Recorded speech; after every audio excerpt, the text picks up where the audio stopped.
Okay. All right. Good morning, good evening to you guys all. And welcome to our class, Nina. Nina from Chicago. We missed you yesterday. Okay, so this is where we stopped at yesterday, right? Islamic trade, and yeah, we covered this Delhi Sultanate, right? And then we stop here. Islamic trade and diasporas, right? So Islamic, if you look at the empire, they established this huge empire called Dar Islam, mainly through military conquering. Okay, that's one way to spread this Islamic culture and belief system, right? But the other way is through what? Trade, right? So Islamic merchants, okay, once this Dar Islam was established, right? So all these merchants, they got the privilege to travel freely and safely around the world. Well, not the world, but Dar Islam at least, right? So some of the merchants, they travel to Africa. Some of them travel to Southeast Asia, right? So like Indonesia, Malaysia, Singapore, okay? So this is how Islam was able to spread out and somehow, introduce their own culture and belief system into the world. Okay, so this phenomena, we call that diasporas.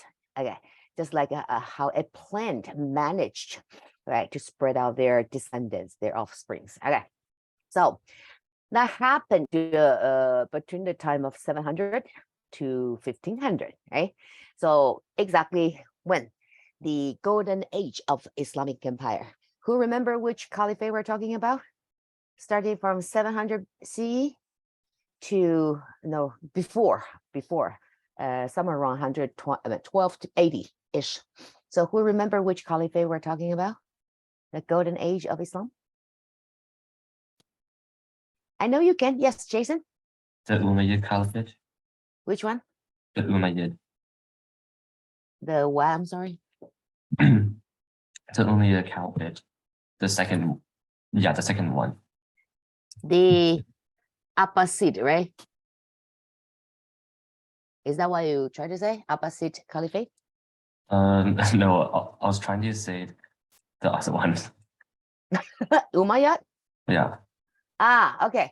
Umayyad is like, expand their, thank you. Okay, but very close. Umayyad expanded the largest, Islamic empire territory all the way to Spain, right? Almost to say Japan, right? Spain, right? So east, they reach out to Central Asia, to Indus Valley, right? And to the west, they actually managed to expand their territory all the way through North Africa and to Spain, right? Modern day Spain, right? And later on, remember we talked about that Umayyad Caliphate, right?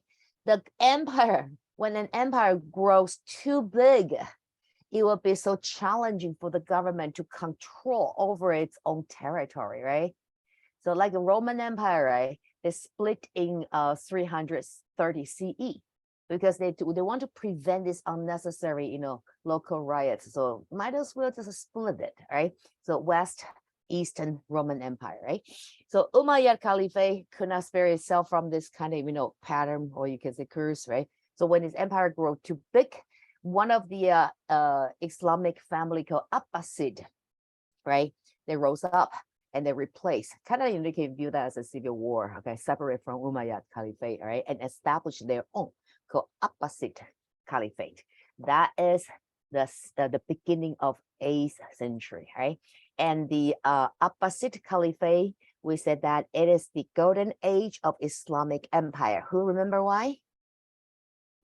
Why Abbasid will be viewed as the golden age of Islamic empire? Anyone? Anyone? The memory still should be still fresh. It's from yesterday. Alex, your name started with the letter A. So that's you, Alex. Do you recall why we view Abbasid Caliphate as the golden age of Islamic empire? Oh, I forgot. Ah, thank you for your honesty. Let me give a hint. Okay, something about their academic and scientific achievement. Does that ring the bell? How about you, Jace? Jace or JC? Did I pronounce your name right? Jace Wang or JC Wang? Is your E silent? Okay. It's considered a golden age because it was a long period of stability. You can say that. And there was wealthy centers of learning and innovation. Yes. What's the name of this center, this institution? Do you recall? Constantinople? It's a house of what? Take that down. So close. The House of Cards, the TV series. No, it's called House of Wisdom. Does that ring the bell? Did I pronounce your name right? Jace or JC? Jace. Jace. Yeah. Thank you. Okay, I remember that. Thank you, Jace. All right.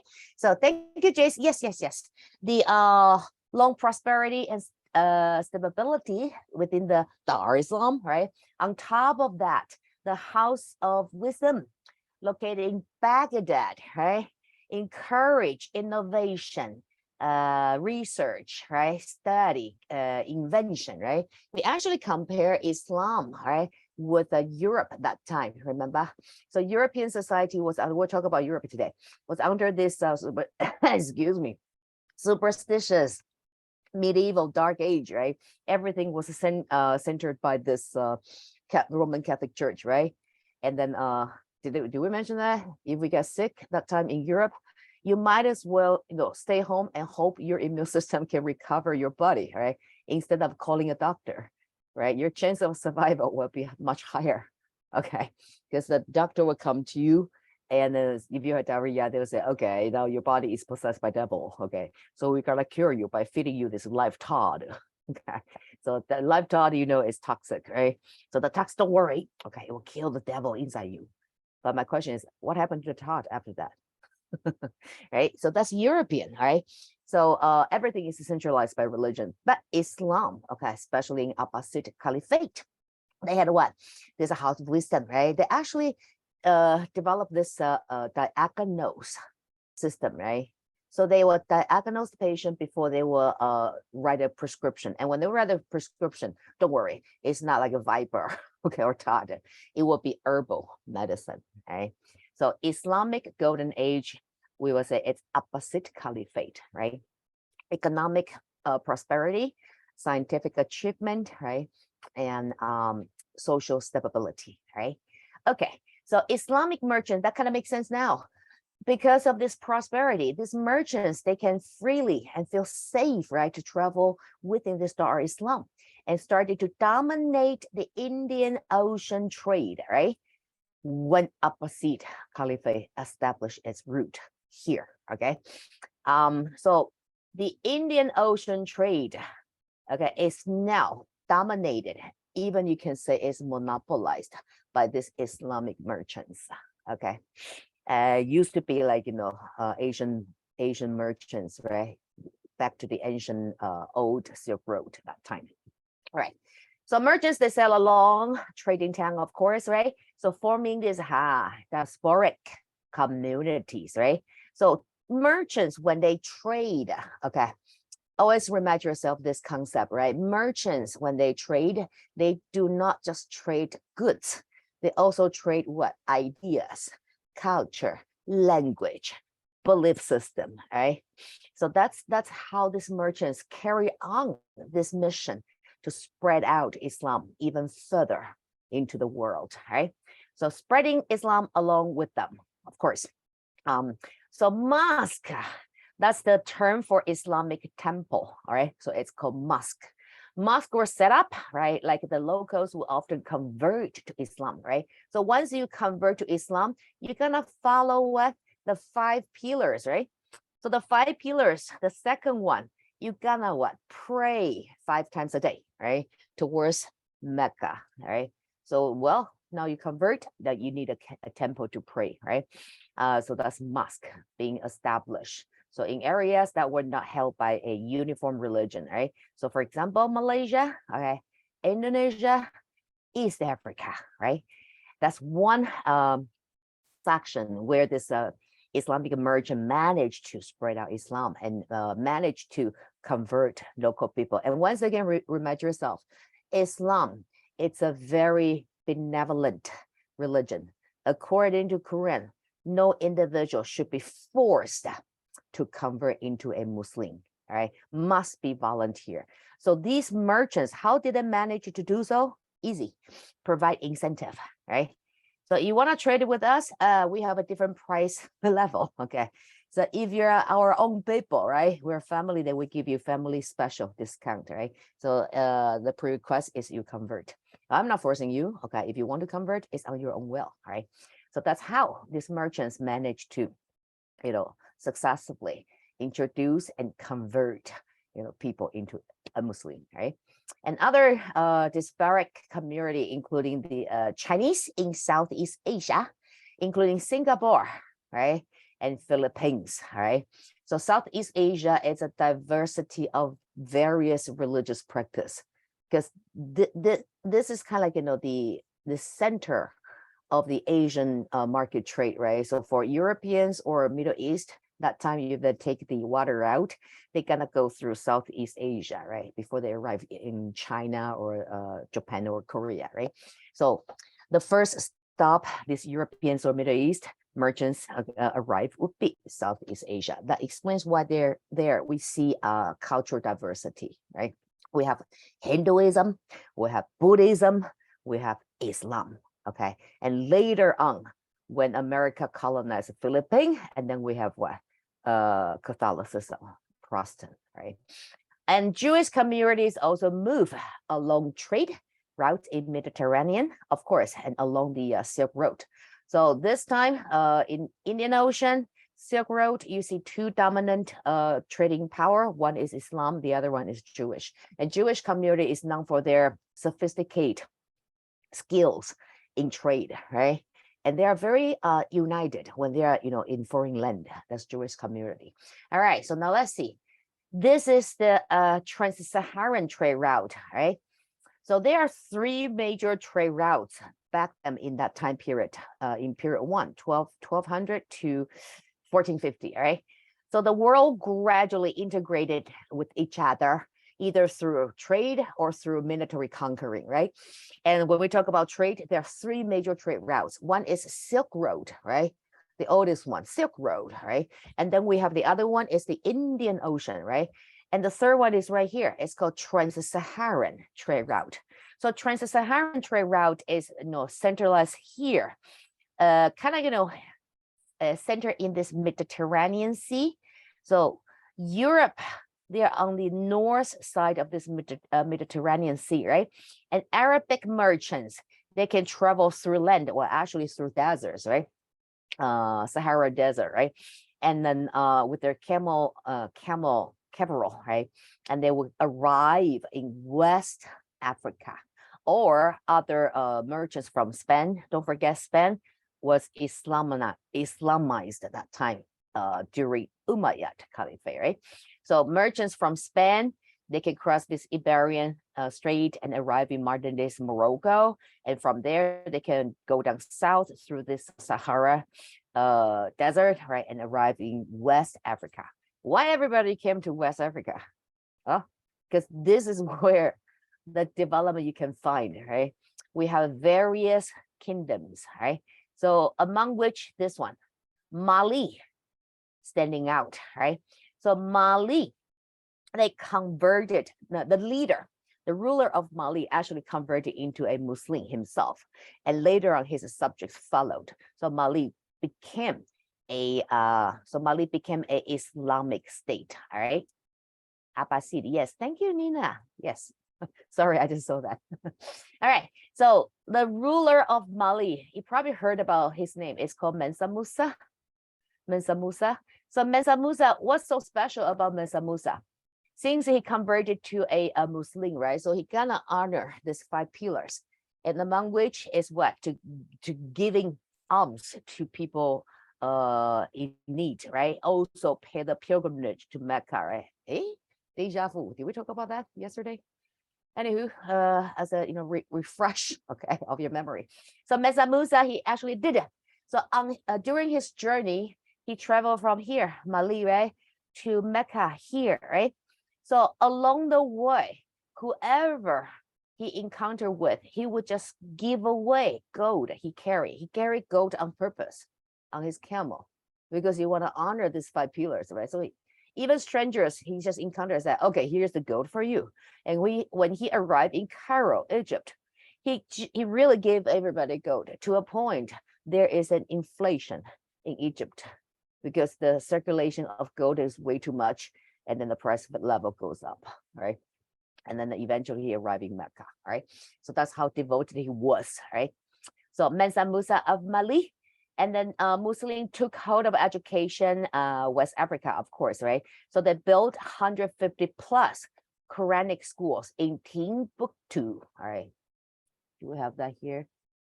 Yeah, here, Timbuktu in Songhai, all right? So right here, Timbuktu right here, okay. So this city alone, we have 150 plus Quranic schools. And of course, they teach Quran, right? So it's prized and wealthy trade city, of course. So you see those rising states or rising cities, the reason they could rise up, mainly due to the benefit that they gained from trade. So if you take economics, then you know 10 principles when you study economics. Number 5, trade makes everybody better off, right? But this Western African king, they converted mainly to secure this trade benefit with Muslim, right? Islamic merchants, right? So after they converted, of course, they honored this Quran's teaching, but they did not really enforce Islam on their subjects. Okay, and they did not really strictly practice Sharia law. So later on, we would have Islamic travelers. Okay, so travelers is another means, another vehicle to spread out Islamic practice in the world. Right. So like a famous traveler, Ibn Battuta. Okay, he traveled within this Dar Islam, and he will record all this Islamic society he encountered in Africa, in Egypt, in West Africa and Egypt, right? And later to Southeast Asia, and he will document how the same Islamic society practice Islam in such a different way, all right? Especially in West Africa, because West Africa, their agenda, their motivation to convert is mainly for trade benefit, right? So they did not really force this Sharia law onto the subjects, right?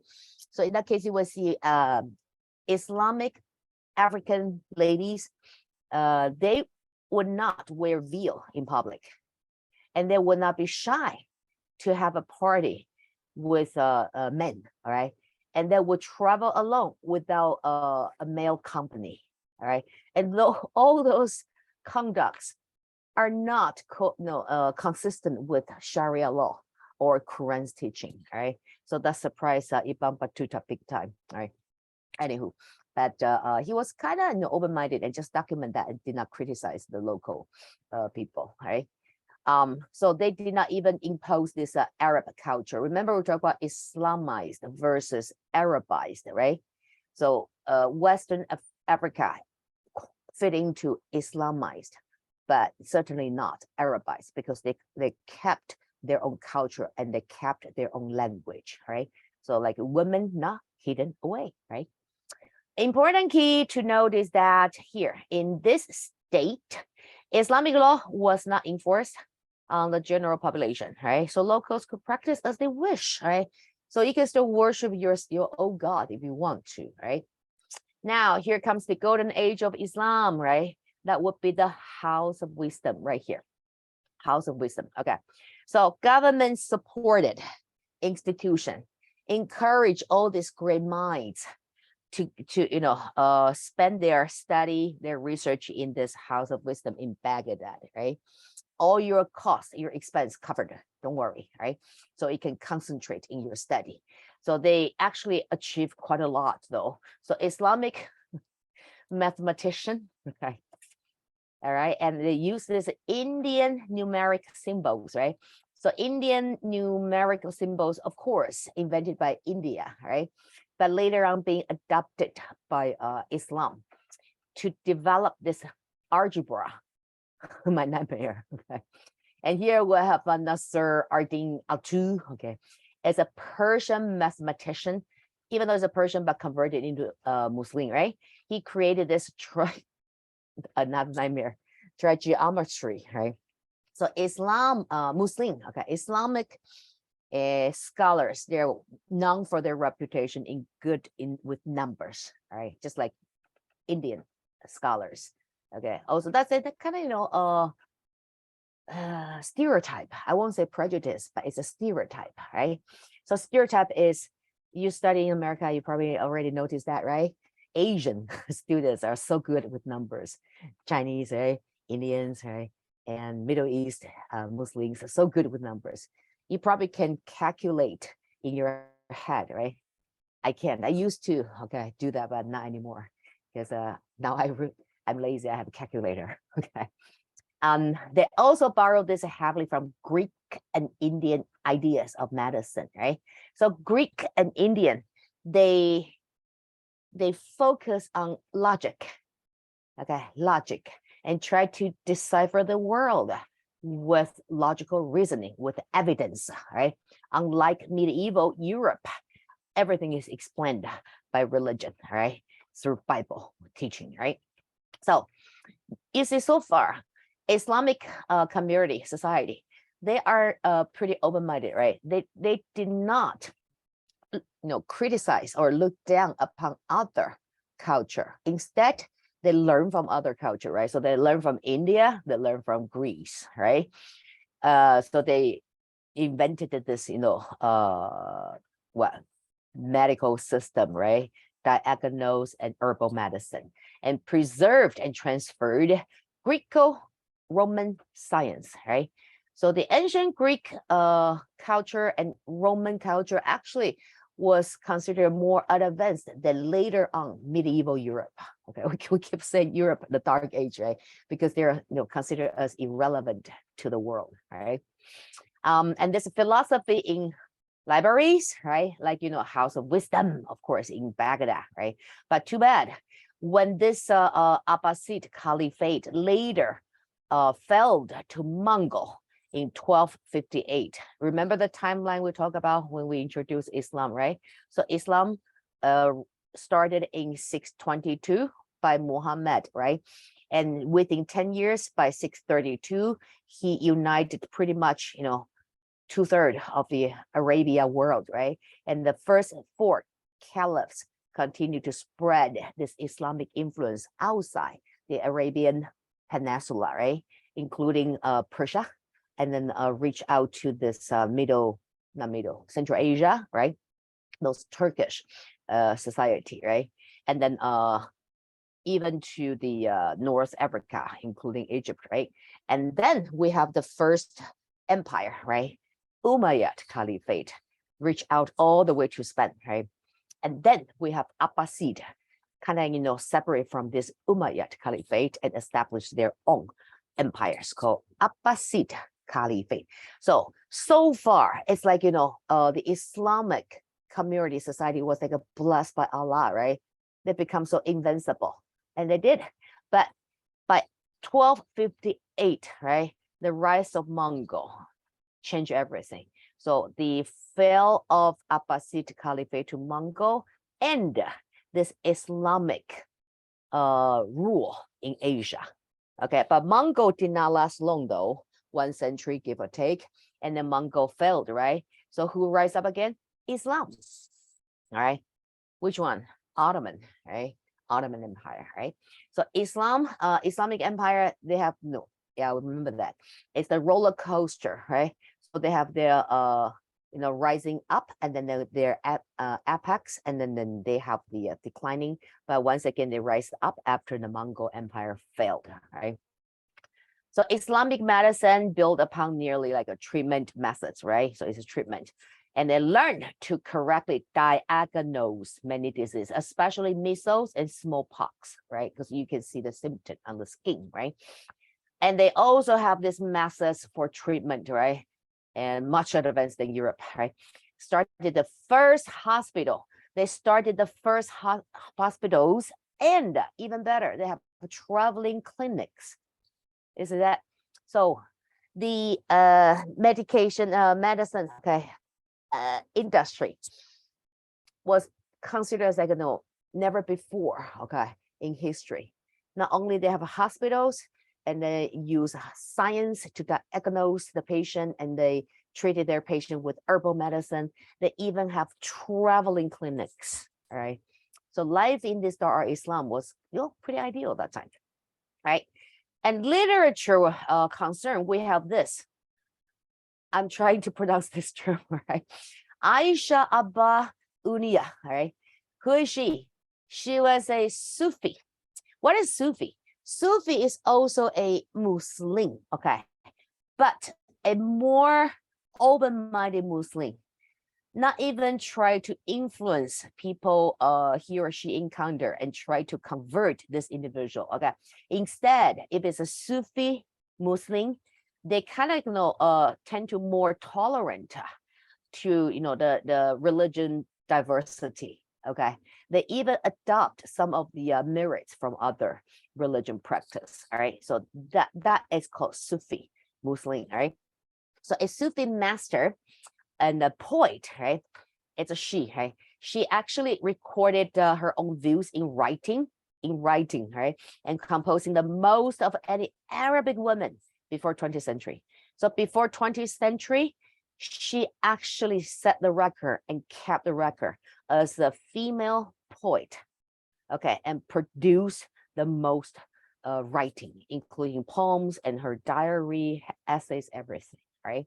So that's the evidence, if you want to argue that Abbasid Caliphate mirrors the golden age of Islam, and you have plenty of evidence, right? Now, let's talk about technology and syncretism. So syncretism, we know the definition of it, right? So it's like when two different ideas, meet each other, boom, a new baby was born, right? That's a syncretism, right? So a new idea will be created. So along this religion and technology was passed via this trade from China through the Dar Islam. So this term indicates Muslim ruled land, all right? So Dar Islam definitely include the Middle East, right? Central Asia and North Africa, right? And that time still include Spain, right? But merchant, okay, Islamic merchant, they're spreading out of Islam. It's not Muslim ruled land. People just adopt this belief system and convert. That would not be considered as part of Dar Islam. Okay, you can call them Islamic world, but it's not part of Dar Islam. All right, Dar Islam must be a Muslim ruled government. All right. Mostly the Abbasid Caliphate, right? So in order to speed up or boom up the economy, right, by encouraging trade. So if you want to encourage trade, you're gonna figure out a way to make this trade payment more sustainable, more efficient, and convenient, right? That's why we have this paper money. So paper money was introduced within this Dar Islam as well, because paper and printing techniques was actually introduced through India, from China to India. And once it reached India, it's not that far from Islamic world anyway, right? So paper and printing not only aid the thriving of this house of Islam, also aid the trade, right? And then later on, we have the syncretism. So syncretism is when Islam, okay, being introduced to a new society, right? The locals definitely have their own practice, their own culture, right? So they would perhaps adopt Islam, but they would not, abandon their own culture, right? Completely. So that would be a syncretism. So locals also had a major impact on the beliefs, right? So it goes both ways. So Islam being incorporated into local practice, and the local culture somehow will influence Islam as well, right? So it's a two-way street, right? So all this syncretism took place not just in caliphates but also sultanates, right? But sultanates themselves already have their own culture to begin with, right? So syncretism is a guarantee, right? Then you will see Persian bureaucracy, right? So Persian used to be Persian Empire and later on became an Islamic empire, right? Persian Empire was a Sassanid and being invaded, conquered by the first four caliphs, right? And convert to Muslim, right? So Persian bureaucracy started to adopt this Islamic government structure. So their capital is Baghdad. And the original name for Baghdad is called Persepolis. Actually, there was a graphic novel called Persepolis. Any of you read this book? Graphic novel? I think we are working on this Persepolis thing. Ah, the graphic novel, right? Yeah, Right. How do you like it? we haven't really started yet, but we are getting on with like the basic information about Iran so we can have a better understanding of the book. Ah, so it's all about the revolution, right? Yeah. Right, in 1979, right? So the revolution to overthrow their King Shah, right? That part of history. Yeah, that book was called the graphic book. It's called Persepolis. It actually is pretty good if you really sit down and try to decipher, how this, contrast in color, black and white, and how, the different angle. Okay, the author, Margie, right? So Margie tried to present the shadow, okay, and contrast the characters in different angle, and you will see the hidden message right there, right? So have fun, right? So Persepolis, it was the capital of Persian Empire to begin with, the Sassanid, right? And then after the first caliph, conquered Persian Empire, they changed the name into Baghdad. And the Baghdad sound familiar? House of Wisdom, right? Located here. Okay, that was the Abbasid Caliphate already, right? So this Persian bureaucracy, capital administration, also coinage, they were adopted by the Abbasid. Even though Abbasid ruled over the previous Persian society, but actually it is the Abbasid adopted Persian bureaucracy system. They even moved their capital to Baghdad, right? They named it Baghdad, but it was Persepolis to begin with, right? And that was the old capital of Persian Empire. You see how Abbasid Caliphate adopted Persian culture, right? And additionally, the veil in Islam, okay, is actually a Persian tradition. The Persian tradition already wear veil, okay? But that's only for high-class women as a gesture of your family wealth, right? But today, it's adopted in this Islamic Sharia law, right? And but we still see different style of veil everywhere. This one, burqa, okay, it covers pretty much every part, okay, of a woman, Islamic woman, okay, when she decided to go to the public, all right? And then we have the nun, okay, that is due to this syncretism, right? So syncretism is like, something like West Africa, they don't wear veil at all, okay? So that conclude our Islam finally. So you see, Islam plays pretty heavy portion in Unit 1, right? Because they became so influential before and after Mongolian Empire, all right? So we just finished the before part. They will come back. Get ready for that, all right? They will come back in Unit 2, all right? But before that, let's move to China, right? So China, post-classical China, even though Unit 1 started from 1200 CE, right? But once again, we need contextualization.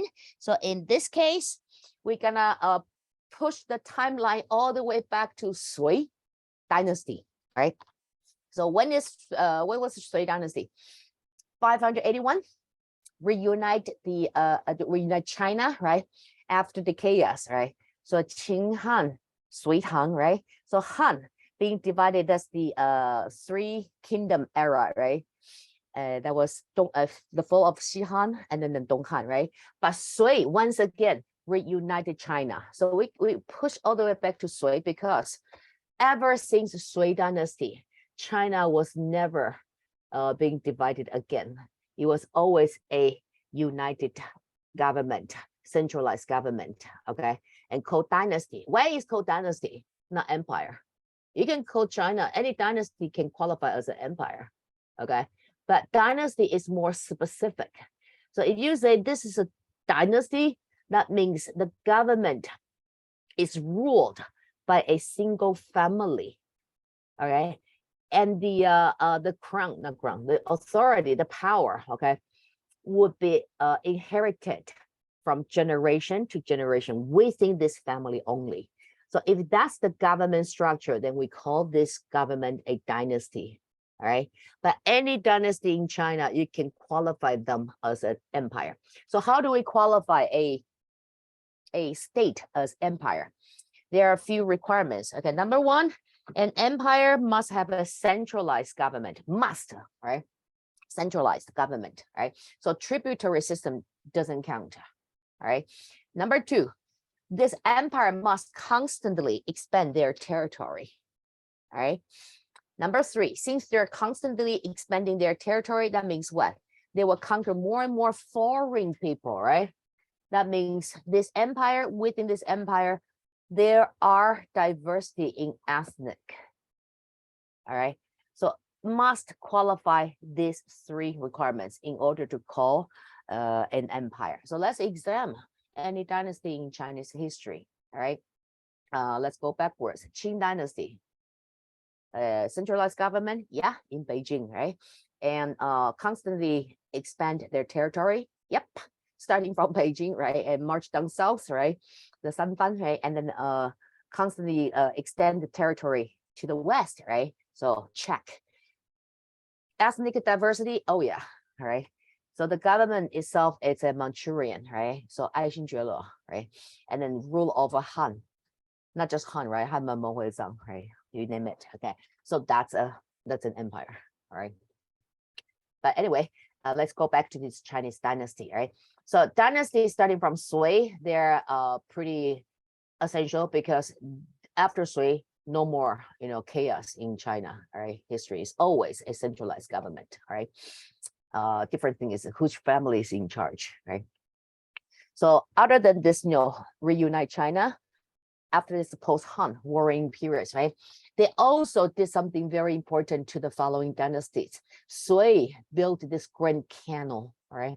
So this Grand Canal enable the agriculture to thrive to the next level because now farmers, they could transport their crops through this Grand Canal, right? So connect the east and west and north and south, right?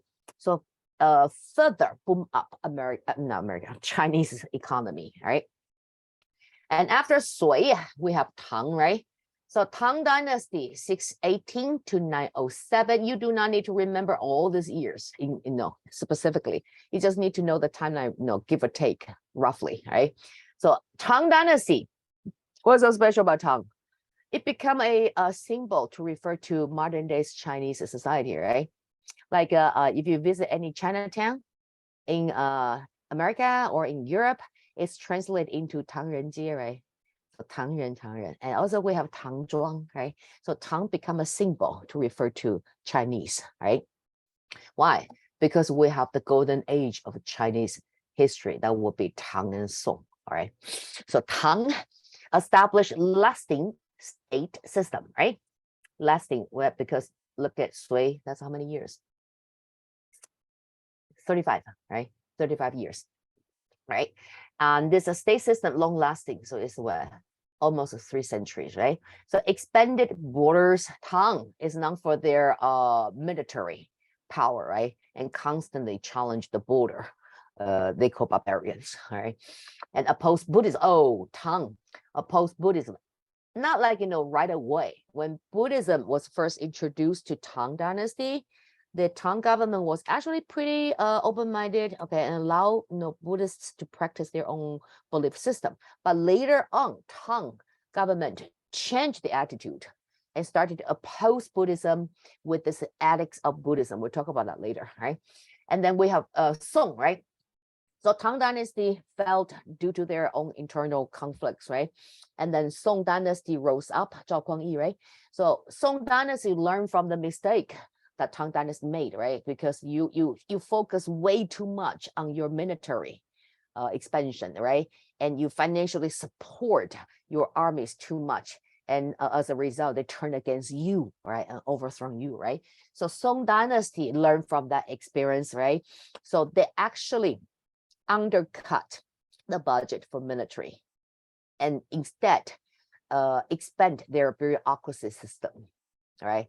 Even worse, to prevent this general or warlords, okay, to organize a riot, right, and to turn on the government. The Song Dynasty actually rotates this generals.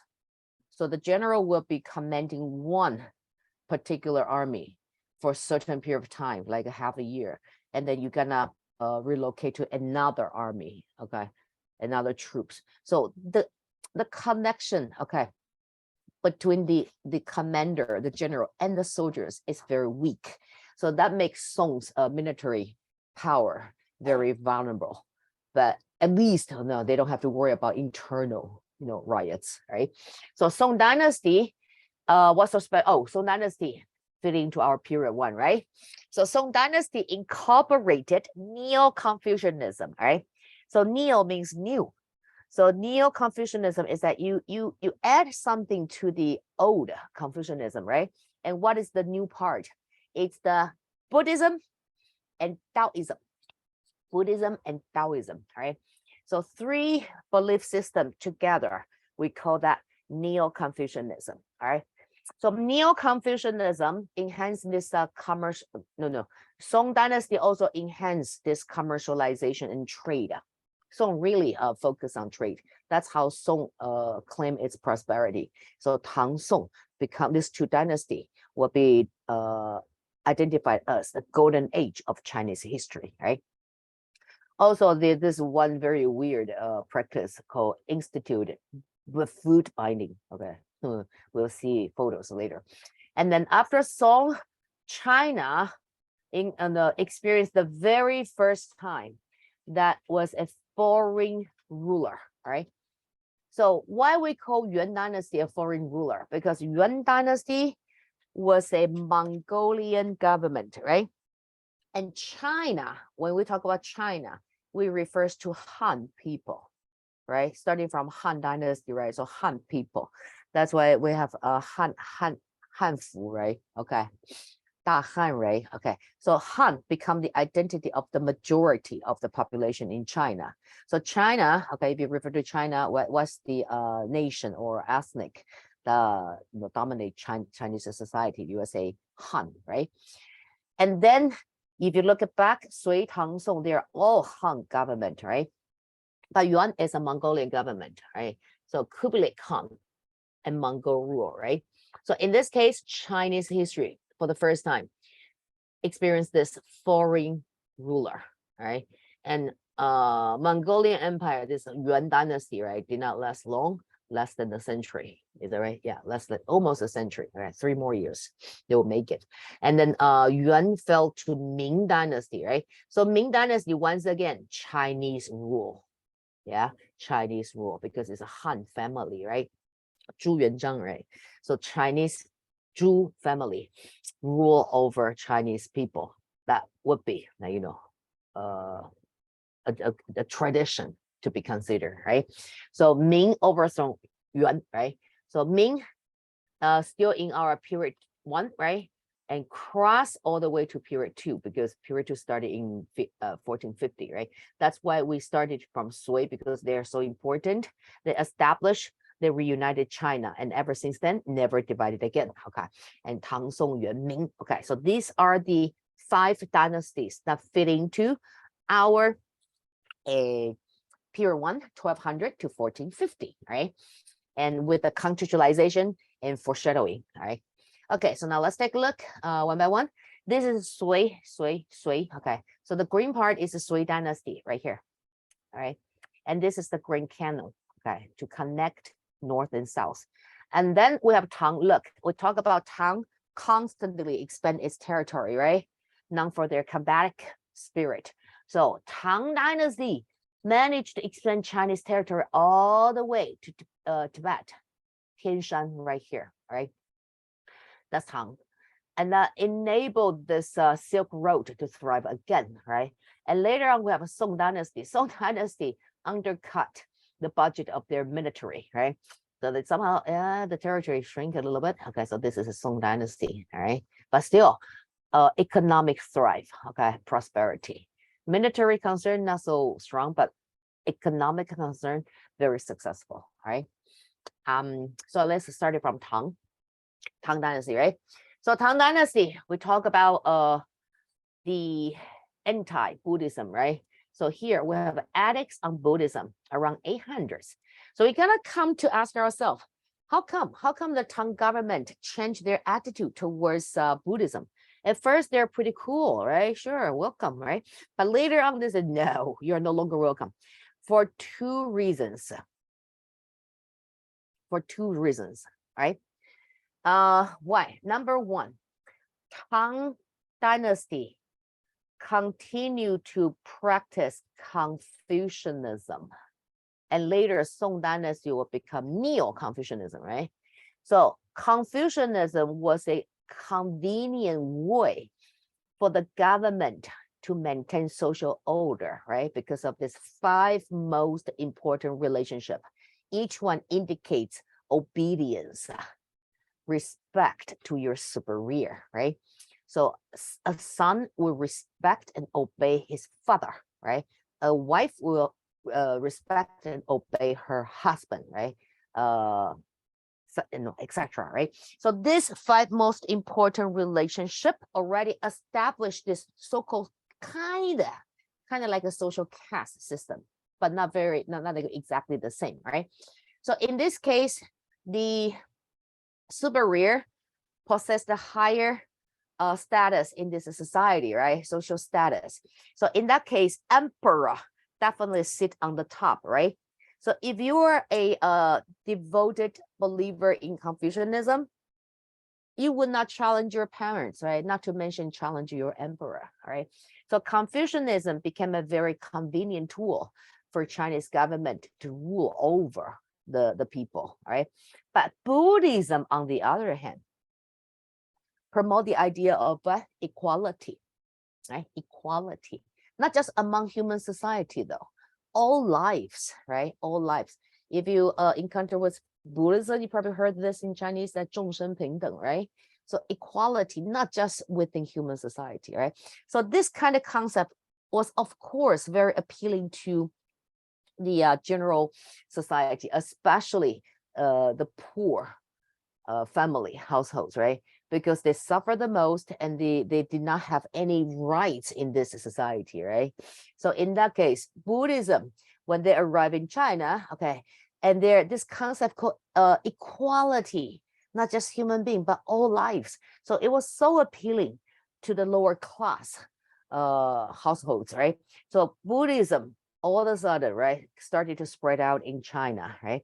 And that challenged Confucianism, right? So if you're the emperor of Tang Dynasty, of course, you would not allow that from happening, right?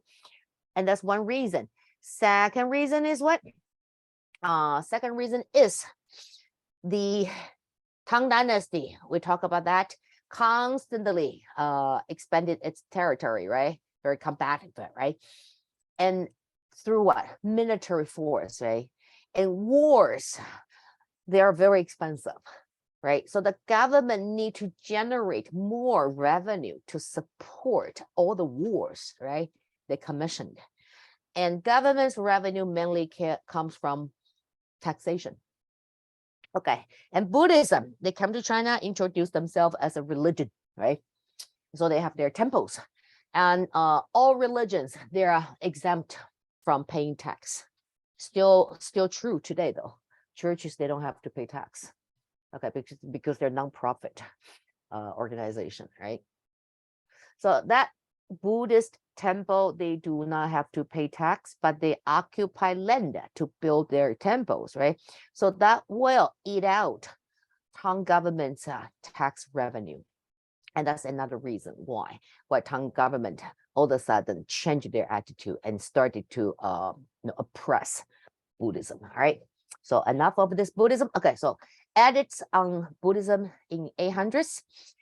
Tang government order demand monasteries pay tax. If you want to continue your practice on our land, fine, but you're gonna start paying tax, right?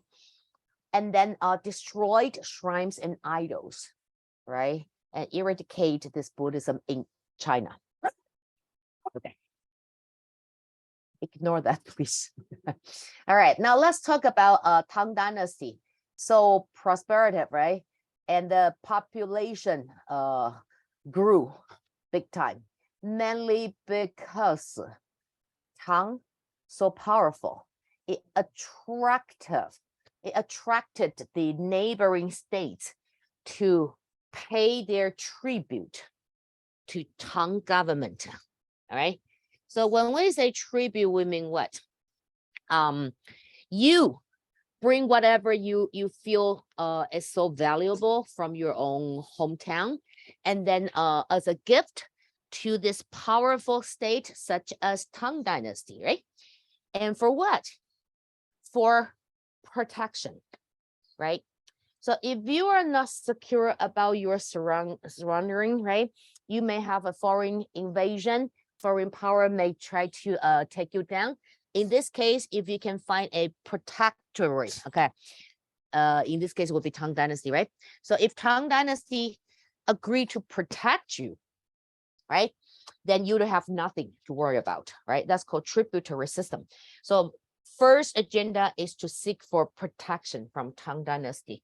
Second agenda is to establish a trading relationship with Tang Dynasty, right? Once again, trade makes everybody better off, right? So in this case, this state, neighboring states will be called tributary state, and this whole system is called tributary system, right?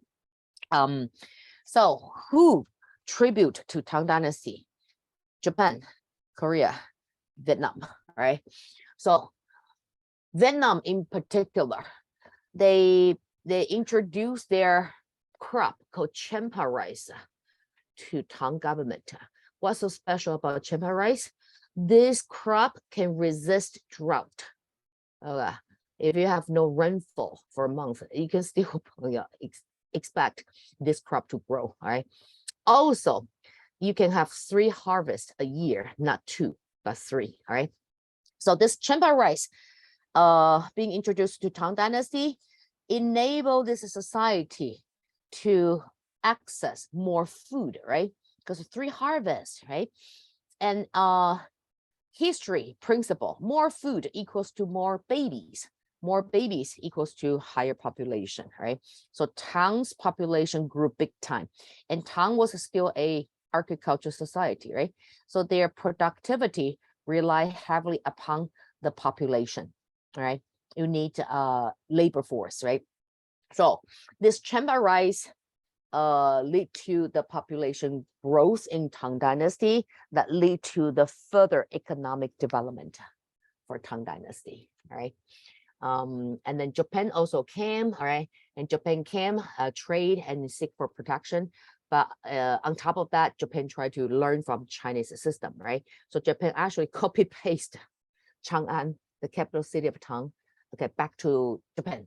And you will see, like, exactly, it's like a copy paste. Okay, when you visit Nanyang, you will say, wait, is that Chang'an? Okay, it's like mirage. You was thinking that like it's an illusion, but it's actually what Japanese did. All right, so copy this city planning and back home to Japan, and also copy the entire system, centralized government, one man in charge, emperor, right? So Tian Huang, right? So emperor. So this Chinese system, right? Dynasty was learned by Japanese since Tang Dynasty. But later on, Japan realized we don't like this system, right? Because there used to be a, like, nomadic claim, right? And all of a sudden we have one big boss, not really our style. So they kind of like, change their government system to feudalism, right? So if you talk about Japan's history, well, starting from like, nomadic claim. Okay, claim is similar to tribe. Only thing different is claim. These people who live in this claim, they are related as family, blood, okay? And then a tribe, not necessarily, right? And then try to learn from Tang Dynasty, have a centralized government, have their own emperor. But this system did not really work out for Japan. So they changed it again to feudalism. That's the time you started to see this shogun, right? So shogunate, these warlords, they have their own army, their own soldiers, right? So use their army to secure their territory, right? So it's kind of like Europe, right? So you have various kingdoms, right? So we have the leader, new leader called shogun. So their kingdom would be shogunate, right? Okay, so that's the Tang Dynasty. Move on. After Tang, we're gonna have Song, right? Song. Oh, this is a foot binding, right? So Song Dynasty. Song Dynasty known for its official re-establishment of Confucian, right? But this time is official, but Tang also practiced Confucianism, just not official. But Song make it official. How? They use Confucianism as a platform to recruit government officials, right? So it's called the civil service exam, right? If you want to work in the government, you must take this civil service exam. And if you pass it, then you secure your career future, all right? And this civil service exam, when you take the exam, you only need to answer to one question and write one essay. And the only textbook you need to study is Confucianism, all right? So Song Dynasty adopt this Confucianism, Neo-Confucianism as the platform to recruit government officials. Can you think what's the logic behind why? Instead of like, using nepotism, right? You can sell this possession for money. You can, right? If you want to. But instead, some government, no, they open the door to the public, okay? Your future is awaiting as long as you study hard on this Confucianism ideology. And once you take the exam, you pass it, right? You have your political career future. So think about that. Why Song Dynasty adopt this civil service exam and use only one textbook, Confucianism? Anyone? Why not just simply sell the position for money? Anyone? Yes, Jason? They wanted actually skilled people to do the job, and that's the only, basically the test is the only way that you can really do it fairly. So they focus more on the merit instead of this connection, right? Yes, they did. Okay, but why? My question was why? Why not just sell that? Well, it definitely will benefit the government, right? So this bureaucracy system will be more productive, more efficient, ideally, right? In theory. But there are other reasons why Song Dynasty adopt this system, civil service exam. Anyone else? Anyone? Yes. Yes, Ryan?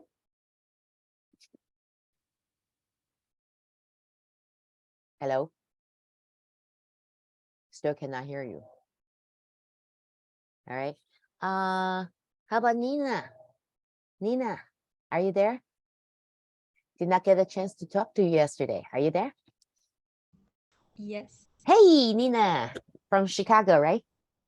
Yes. The Windy City. All right. Hi, Nina. What do you think? Song Dynasty adopt this civil service exam. What's the logic behind this decision? So I think because the government is mostly Confucianism, So if all the officials study Confucianism, then they're less likely to rebel against the government. Very good. Not likely to rebel. So this Confucianism actually is what sort of kind of like, you know, the brainwash system. Okay. So if you want your political future, right? So political future is what? The only way you can achieve your career dream, right, is to study Confucianism. And what is Confucianism? It's, you know, emphasizing the most important 5 relationships, right? So if you study Confucianism, it kind of like, you know, brainwash yourself into believing it, right? So you would not challenge your superior, right? So in this case, you will never even dare to think about it, to rebel against your government, right? So this civil service exam, it's a win-win situation. The first win is for the government, right? They won't have to worry about this, you know, social instability, right? The second win is for the individual who take this exam, right? So now, even though you're not born into a wealthy family or like, you know, political power family, you still have the chance to work on your future, right? So it's a win-win situation in this case, right? Oh, we should say win-win-win. The third win would be the society, right? So the society feel more what? Fair, right? Or like, you know, more like a agreeable, right? So all our officials working for the government, they work hard for this achievement, right? So it's kind of a very inspiring, right, story to encourage the society, okay, to set your goal and you can make it, you know, possible, right? So that's why Song Dynasty adopted this civil service exam, right? So, but still it's new, right? But the Confucianism idea is more like, you know, obvious in this new Confucianism. So still they reinstated the fundamentals of this patriarchies, right? 5 relationships, education, Confucianism, moral examples, right? Because Confucianism sets the cultural practice, the virtue, book of virtue, right? So every ceremonies must follow the standard that is written in the book, right? Like a Chinese wedding, traditional Chinese wedding, right? Even though we have like, you know, adopted Western culture, right? Dressing this white wedding gown, but still the ritual exists, continues, right? So in America, wedding, what? Bride and groom, they meet each other at the church. You don't do that in China, right? It's the groom travel all the way to the future bride's home, right? And must make a meal in from the in-laws, right? And koto, right? So that's the ritual that was already established back then in Confucianism, right? So moral examples, ritual practice, right? To maintain this social harmony after the impact of Buddhism, right? So Buddhism started their influence in China in Tang Dynasty. And again, equality not ideal to any governments, right? And this is warring states. Okay, so Tang and Song also allowed this wealthy land-owning elites to further enroach, that's not good, on peasant lands, right? So what consequences will emerge from this policy? Well, the social wealth gap enlarged, right? When this social elites, they have the power from the government to encroach the peasants' lands, okay, then gradually you will see this big landowners, they become more and more powerful, right? To a point, this small landowners, they would become, you know, this sharecropping, they become peasants, they don't own land anymore, right? And this causing some domestic discontent, right? Also foot binding, right here, Song Dynasty. And this foot binding for 2 reasons. One, they believe this is a feminine beauty, beautiful, because of this tiny feet. When women walk, it's kind of, you know, you wave your body and they believe that's beautiful. And second reason they practice this foot binding, and at first it's only practiced in wealthy family. It's a gesture. Okay, it's a gesture to show off the family wealth. Why?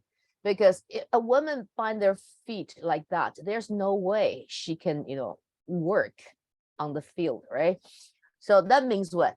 This family, the head of this family, is so capable. His own effort can provide for the entire family. So it's a symbol, a gesture of success to the head of the family, right? So I do not need my women to work, okay, to earn bread. I can provide for everybody in my family, right? So 2 reasons for this foot binding. So do you think it's beautiful? But back then they really believe it's beautiful. I withhold my opinion, but let me show you this. This is an X-ray for foot binding.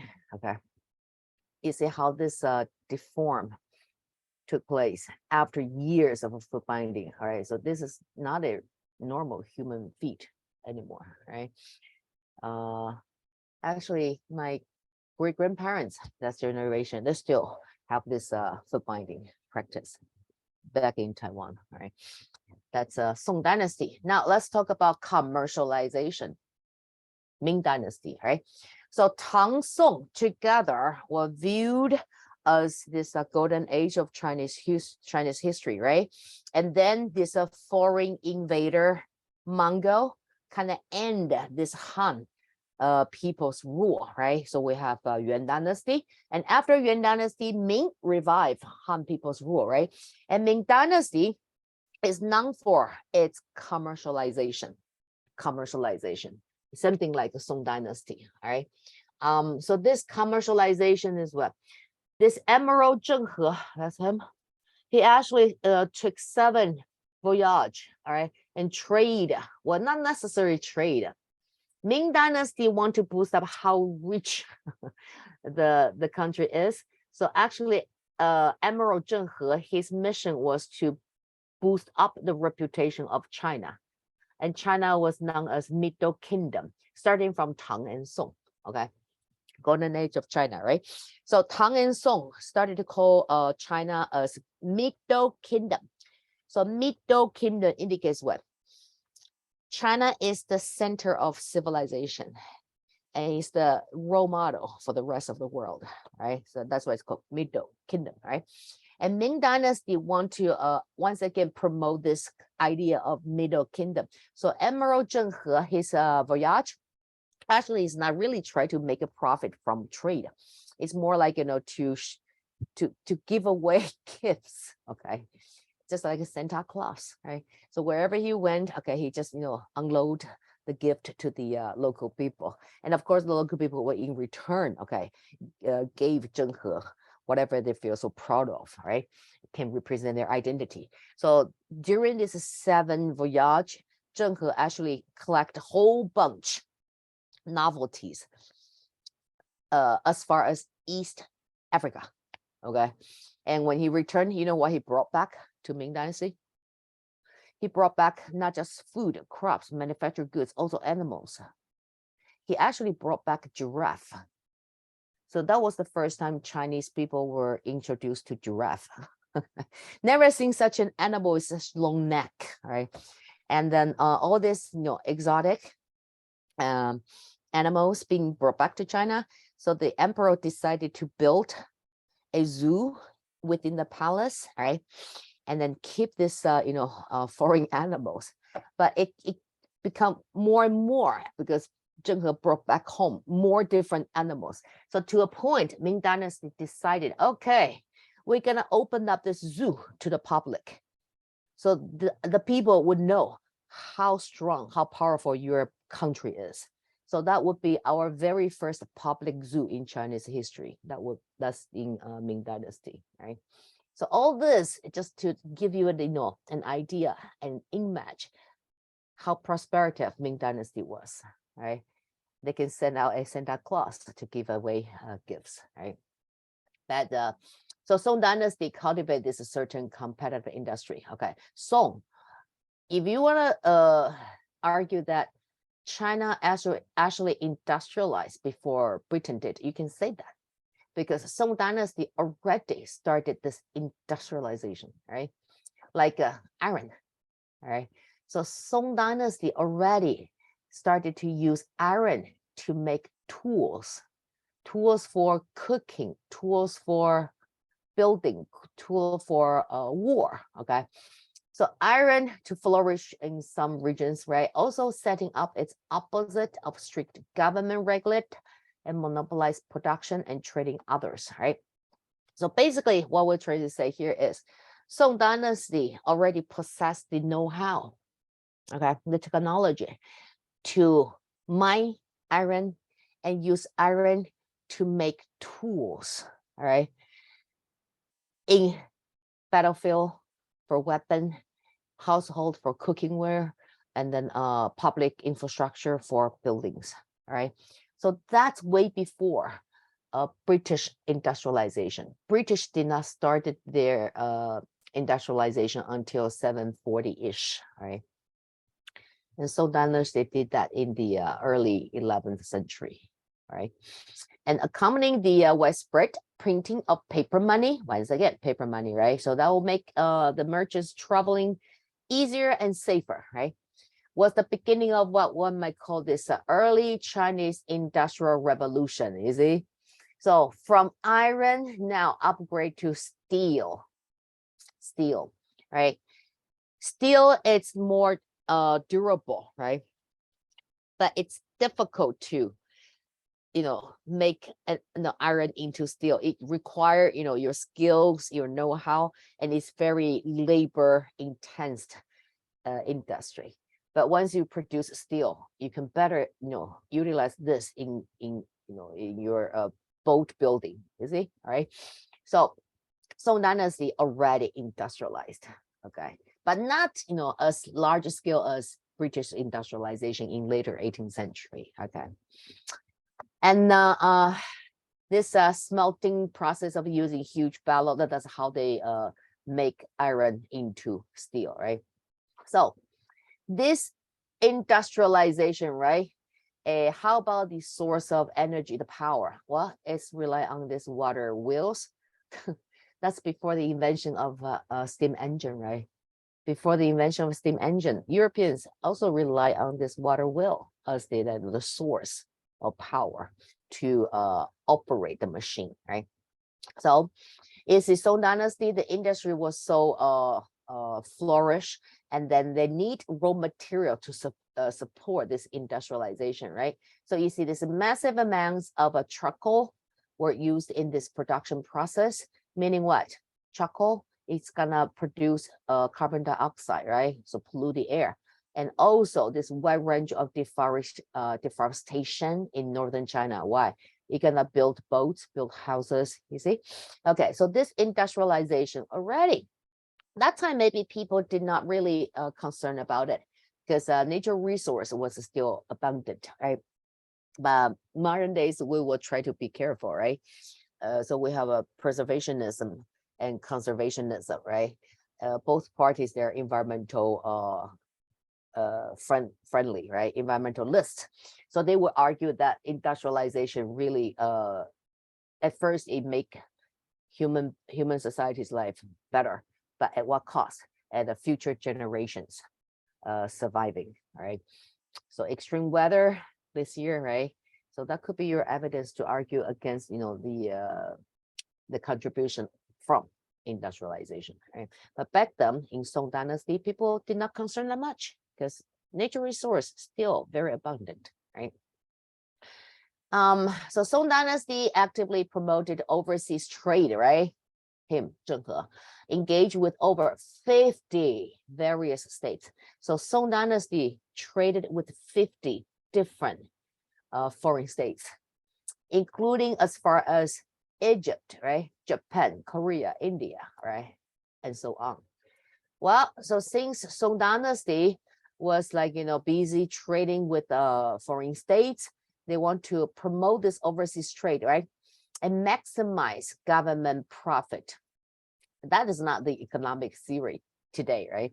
But that time, maximize government profit, kind of echo later on what we call mercantilism, economic system, right? So the government tried to control of this imported goods, right? So 971, the government established this institution, just kind of like, the modern days custom, right? It's called Maritime Trade Supervisorate. So these institutions, their only job is to tax imports and issue government purchase of imports, right? So it's like, a World Trade Center for the purpose of sales, right? Well, so Ming Dynasty thrives mainly due to this, Song Dynasty thrives mainly due to this industrialization and commercialization, and Ming Dynasty continue this practice, right? So we have this Ming Dynasty's trade with Japan, also is India, Egypt as well, right? So that's the commercialization. And now we're gonna talk about this tribute system, right? We already talked about that actually. So golden age of Chinese history, China was known as the Middle Kingdom, right? Center of civilization. Today we still call China, right? If you translate into Chinese, right? Middle Kingdom, 中国, okay, same thing. So during Tang Song, China began to see itself as like a most civilized and enlightened kingdom, right? That's acceptable argument, because in comparison to whom? Europe. In comparison to Islam was just rising up, but Tang and Song already have their root from the previous dynasty, right? So golden age of this imperial China also use this incorporate this tribute system, right? So tributary system, we talk about that. It's neighboring states. Okay, they want the protection from China, right? So they bring in their gifts, right? And then what? They would establish trading relationship and at the same time the protection from China, right? So this is what we call protectorate tribute states, right? So that time we have Japan, Chemba. Chemba is modern day Vietnam, but back then it's called Chempa. That's why we have Chempa rice, right? So Chempa rice originated from Chempa, modern day Vietnam, right? Also on occasion, you will see the tribute system was not used to show Chinese superiority. Weird. How come? Give an example. Xiongnu, right? Xiongnu nomads, they're a constant threat to the Chinese border, right? And during Han Dynasty, actually, it was China. Han Dynasty paid tribute to Xiongnu back to Han Dynasty, right? So they would pay tribute to Xiongnu, hope to, cease these conflicts and maintain peace. And sometimes they even marry, their princess, Han Dynasty, right? Marry the daughter of the emperor, the princess, right? To the leader of Xiongnu tribe, hoping that they will establish this in-law relationship and, ease out the tension. Okay. You know the famous Wang Zhaojun Chu Sai, right? That's that time. Han Dynasty, right? So Xiongnu nomads, they did not pay tribute to China though, okay? They trade with China equally, right? And Mongol as well, right? So Tang Song, Mongol traded with China, but later on, Mongol replaced Song, right? And rule over Chinese Han society, okay? So this is the Chinese state building, okay? Unit 1, we focus on this state building, is talking about how these mighty empires rise to power and maintain their authority and their legitimacy. Okay, the state building, right? Next one, we're gonna talk about this Southeast Asia. Southeast Asia, okay. So it's the empires of Southeast Asia, still in period 1, almost done, right? So Southeast Asia includes what? Vietnam, what is that? Cambodia. Okay, so Vietnam, modern days Vietnam, Cambodia, Malaysia, Singapore. Okay, so we started from Vietnam, but that time they were called Chempa. Okay, so this Chempa was a collective of independent politicals that extended across this coast of what is the central of southern Vietnam, right? So Champa, it's a kind of a confederacy, okay, because they're each are independent city-states. All right, so Champa is just a term to refer to this confederacy, just like ancient Greece. It's not a centralized government, it's just a confederacy, right? So it was absorbed and annexed by Vietnamese empire, right? So it was Champa to begin with, but later on being absorbed because Vietnam culture was much stronger. So they gradually, okay, absorb Champa into their own empire, all right? And eventually they just, Vietnam just decided to annex Champa, right? So this Vietnamese emperor called Minh Mon, okay, in 1832. Okay, and then it is well known for its adaptation of Hinduism. So in Vietnam, the first foreign religion that really influenced Champa or modern day Vietnam is actually Hinduism, right? And it's cultivation of like a drought-resistant rice that's called Champa rice, right? So Hinduism was adopted by Vietnam, okay, Vietnamese emperor. Why? Easy weapon to rule over the society, right? Hinduism promote the idea of social caste system, right? And that explains why government welcomed this religious practice, right? And the other empire is Khmer, okay, officially known as Angkor Empire, okay. They are also influenced by Hindu and Buddhism, right? So they are a Hindu/Buddhist empire. So a combination of these two religions in Southeast Asia, right? From 802, that would be what, late Tang, early Song, right? To 1431, okay, CE, right? This empire, Angkor Empire or Khmer Empire, the greatest legacy is Angkor. Angkor is in modern days Cambodia, right? And you will see the site of the capital city, okay, during this emperor's zenith. And what's so special about this Angkor? Let me show you this picture first, right here, right? A photo speaks for everything. When you look at this photo, this Angkor Wat, you see the shadow of Buddhism, Hinduism, right? But you also see the shadow of the other famous building called Taj Mahal. Anybody heard about Taj Mahal in India? Do we know Taj Mahal, or perhaps you visit there? Anyone? Taj Mahal? No? Yes, Ryan? No? Okay, Taj Mahal, it's in India, right? It was actually a tomb, right? The king built this tomb to honor his late queen. And what's so special about this Taj Mahal was everything was symmetric. Okay, so this Angkor Wat also show this symmetric feature, right? So you see the center tower, and then you have two sides here to the left, and you have two side tower to the right. Everything is symmetric, right? Not just the building itself. Look at the lake, even the reflection, symmetry. Even the tree, right? The shape of the tree, right? It requires sophisticated care, right? So this Angkor Wat really mirror the other building in India, the Taj Mahal. And India, with their own practice of Hinduism and later Buddhism and later Islam, right? So you see this syncretization everywhere through these buildings, through this religious practice, right? And artwork as well, right?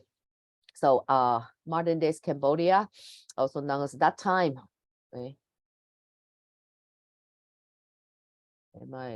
No, yes, here, right?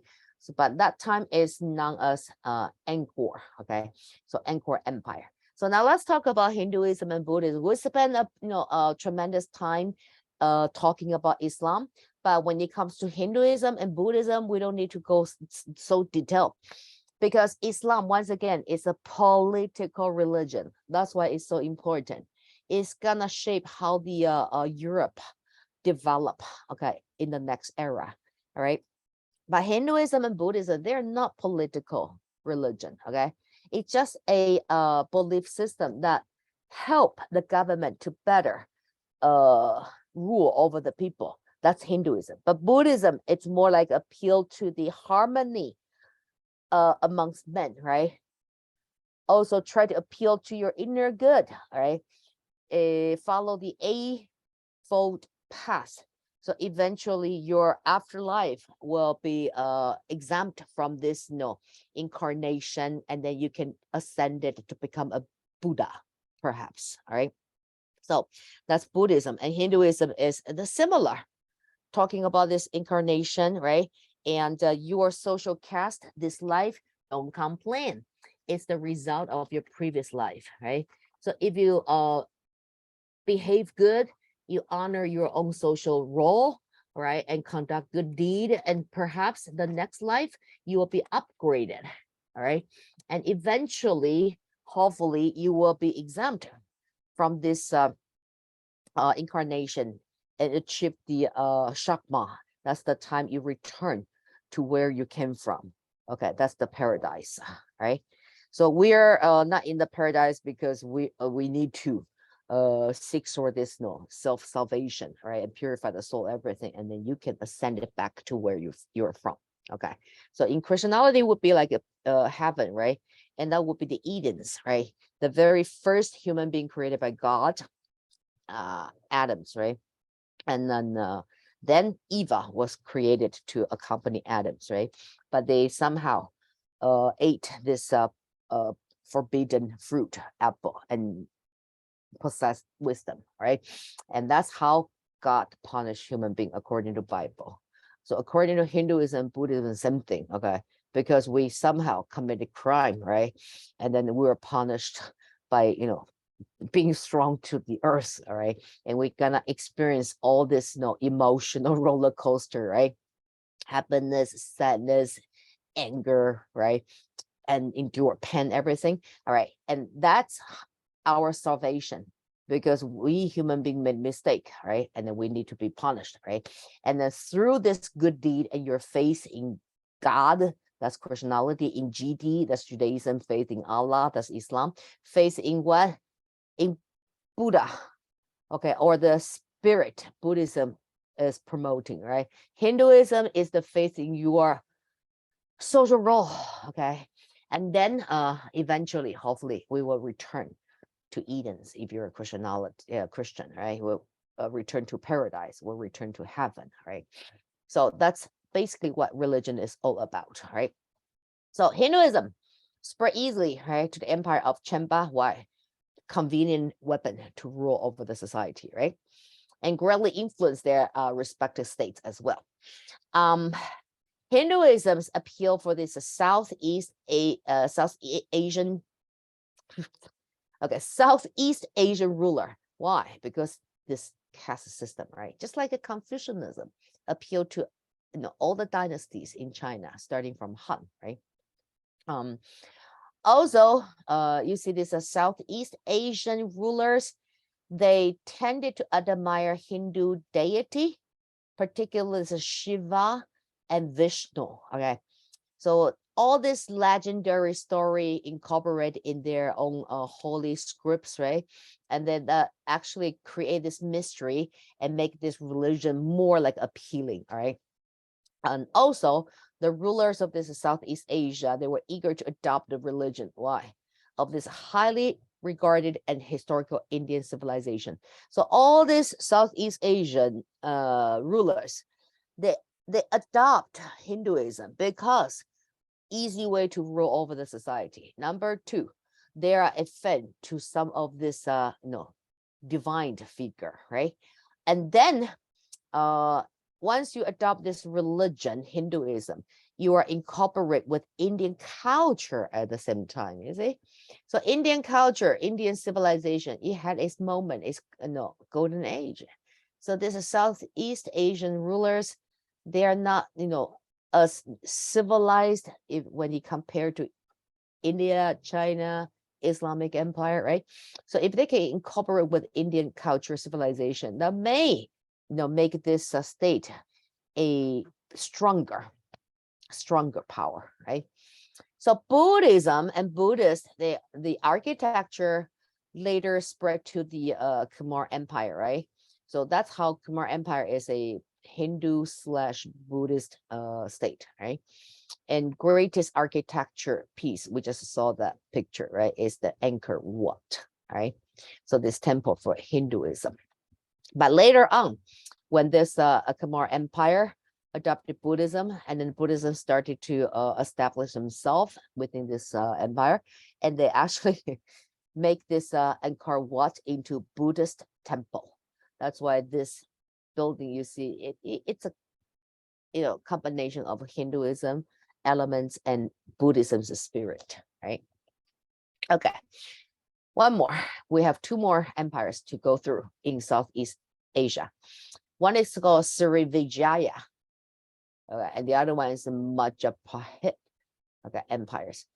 Srivijaya is modern days Indonesia, okay?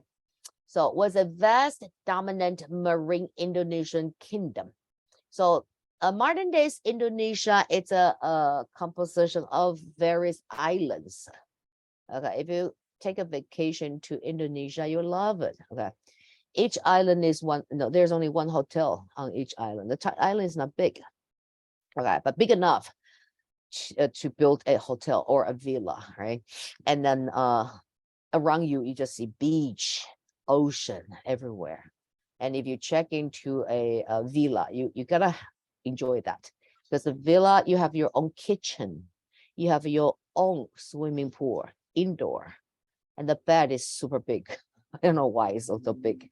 And you have jacuzzi, your bathtub, you have a shower room, right? And if you want, you can demand the chef of this hotel to come to your villa to cook for you. So you have personal chef, right? That's Indonesia. So Srivijaya, modern days Indonesia, okay? Based on this island of Sumatra, of course, and then influenced much of Southeast Asia. But what religion were they influenced by? Okay, let's take a look. This empire was a very, very important center for this expansion of Buddhism. Because if you look at the map, right, Buddhism originated from India, but could not found their solid ground to exist. So they had to find another way to maintain their practice. So one group of this monks, they travel east and arrive in China. And from China, they travel to Japan and Korea, right? And another group of monks, they take the waterway, all right? And they travel along this Indian Ocean. And when they arrive in Southeast Asia, the first island that we encounter definitely is Indonesia, isn't it? So that make this Indonesia, okay, this Srivijaya Empire so important for Buddhism, because that was the center for the expansion of Buddhism, all right? And this expansion of Buddhism took place between 8th to 12th century, okay? And Srivijaya also was the first unified kingdom to dominate much of this Indonesian archipelago, right? So that's Indonesia. By that time is Srivijaya. I butchered that pronunciation. All right, next one is Majapahit Empire, right? It was a maritime empire as well, okay, in Southeast Asia, based on this island of Java, all right? And Java largely responsible for this fall of Srivijaya in 1290, right? So even in Southeast Asia, all these empires, once in a while they'll compete against each other for land, for economic gain, right? So one empire fell indicates the rise of another, okay? So this much of a hit was one of this last major empire of the region. Okay, why? They last all the way to 1500. And what happened after 1500 in this region in Southeast Asia? Who came? 1500. If you're familiar with the timeline, 8 years before that, Columbus got lost and accidentally discovered the New World, right?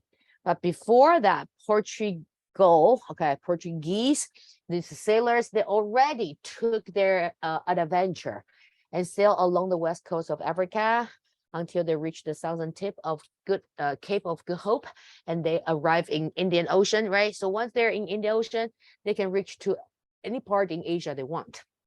Is that right? So that includes Southeast Asia. So Southeast Asia was influenced by Portuguese power first. Portuguese, all right? So first is Hindu, and then Buddhism, and then is Islam, and then is Portuguese Christianity, all right? So it's a melting pot here. That's why when you visit, you take a vacation in Southeast Asia, you sense this diversity. Okay, not just ethnic diversity, culture, okay, everything, right? Well, then there were also known as what? This repulsion of these Mongols under the Yuan dynasty. So the rise of Mongol, right? In the mid 13th century, Mongol conquered pretty much the entire Asia, pretty much, right? Including Russia as well, right? But this Southeast Asian empire, they survived. They did not fall to Mongol. How come? Because they're geographically protected by all this water, this ocean. And Mongol, we will talk about Mongol later, right? Mongol, they were fierce fighter when they're on horseback. But once they're on the sea, they lost their strength right away, right? So, hey, oh, I'm sorry, Joanne. All right, so when Mongol was so invincible, conquering basically in the entire Asia, Southeast Asia is like they're the audience, right? And we don't have to worry about that because they know Mongol could not sail across the sea and invade them, all right? So their geographic barrier, the water, okay, spare this is Southeast Asian empires from falling into Mongols' rule, all right? So that's Southeast Asian empire, done, okay? So what's next? All right, this is our curriculum agenda today, right? So we talk about China, check, Southeast Asia, check, then we're gonna travel to America and the development in Europe, okay? But could we take a break before we do so? All right, so let's take a break, all right? Because I need a break, okay? So let's come back in 10, all right? Thank you, guys. Let's come back in 10, all right?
Okay, let's come back.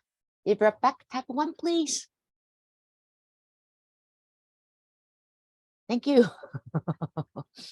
Man, you guys really type fast. Okay, thank you.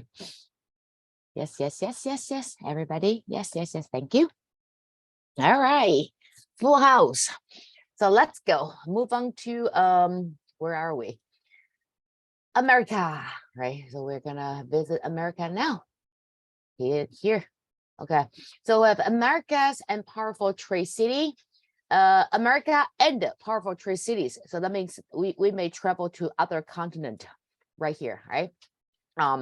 So when we talk about America during this time period, that's prior to the arrival of Europeans, right? Again, Columbus sailed the ocean blue in 1492, right? So before the arrival of the Europeans, America, they still enjoy their happy life, right? And we talk about how different their lifestyle were different, right? Okay. No, that was a push. So America, basically north and south, they have different lifestyles, right? So in the north, the Americas, they call themselves Americas, or we want to distinguish to later Americans, we will call them Native Americans, or according to Columbus, they're just Indians, right?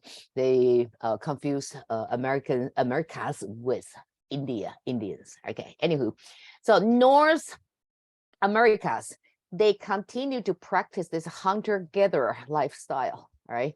So you will see their society or tribes tend to be on a smaller scale, all right? So in the hundreds, perhaps sometimes less than 100, right?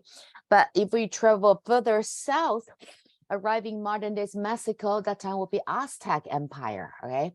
If we do so, then we'll encounter with 3 major civilization, all right? Who are they? First one, spoiler already, right? It's Aztec Empire. So Aztec Empire, first of all, even though we call that an empire, not really empire because it's a confederation of 3 major city-states. So is that a centralized government? Debatable, okay? But they call themselves empire anyway. So Aztec Empire, confederation of 3 major city-states, right? So through military conquering, they established this Aztec Empire. But Aztec Empire, they adopted this what we call tributary system. Okay, so tributary system is what? This later conquered states or tribes, they will be incorporated into the empire for sure, but they would be allowed to maintain their local government. All right. They also are allowed to continue practice their own culture, including their own language. All right. So in that case, it's not really like a centralized government to qualify as an empire. But nevertheless, it's a very great civilization back then in America, Indian society. All right. So this confederation established their imperial status mainly through this military conquering. All right. So they use military force, of course, to conquer and incorporate defeated people after migrating south to what we call Mesoamerica. Once again, when you see Meso, it means center or middle, all right? So America, Meso, that means the Central America today, right? And if you trace back to the world civilization, you're gonna be introduced to the 4 major river civilization, right? Among which we have Mesopotamia, right? So Mesopotamia is sitting between 2 rivers, Euphrates, Tigris, right? That's why it's called Mesopotamia. So Mesoamerica, Central America, in the 14th century, right? That's prior to the arrival of Europeans. But if you go further down south, you have another empire. It's called Inca Empire. So let's compare. Incas, different from Aztec. Aztec did not set up local administrations, right? So they granted the local autonomy to the conquered people. So they just need tributes, right, from conquered tribes and took many as slaves. So this tribute would demand people, right? And for what? Military service, labor, forced labor, or even worse, human sacrifice right here. Human sacrifice right here, right? So what else is so special about this Aztec Empire? Well, they were dominant economic force, right? And center of markets and this trade. Also, they were famous for this.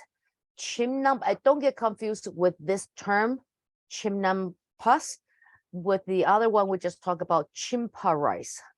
Okay, they're different, right? Chimpa rice is the rice produced in Chimpa, modern day Vietnam. But what is a chimnampa? Chimnampas is the, like, very well developed city.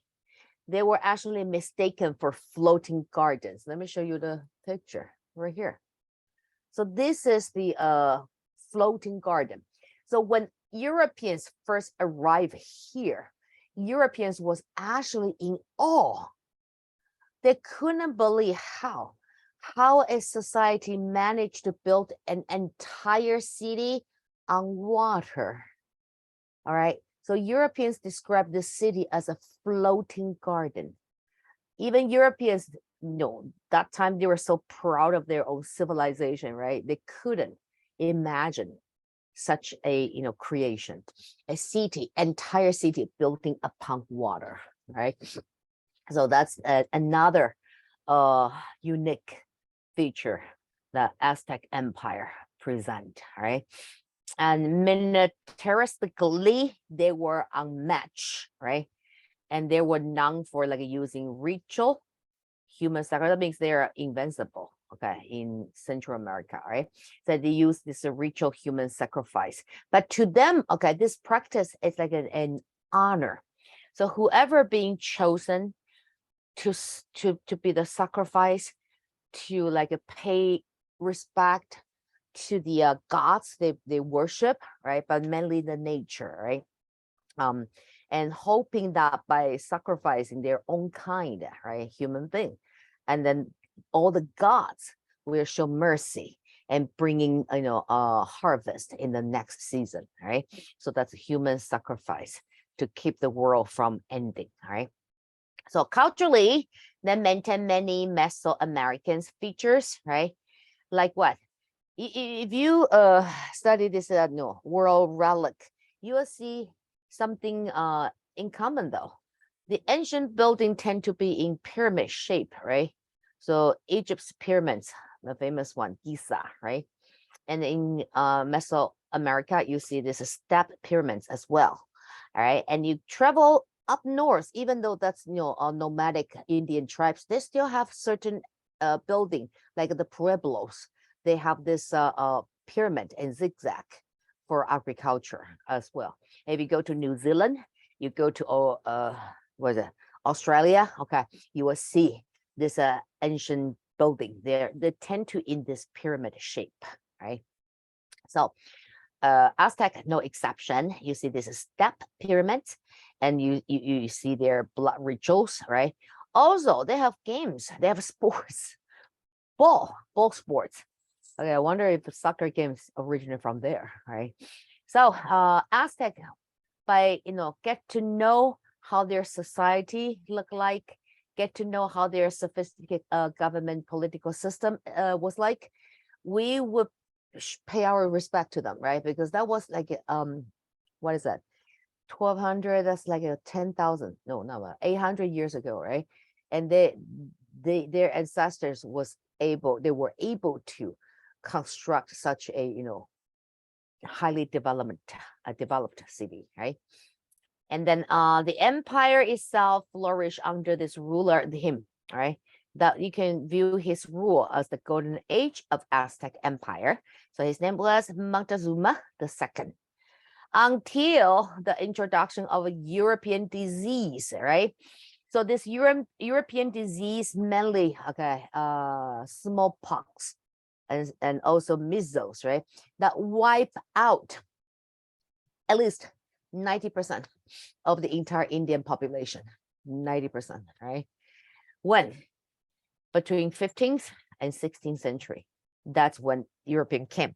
So Europeans, they first traded with Indians, right?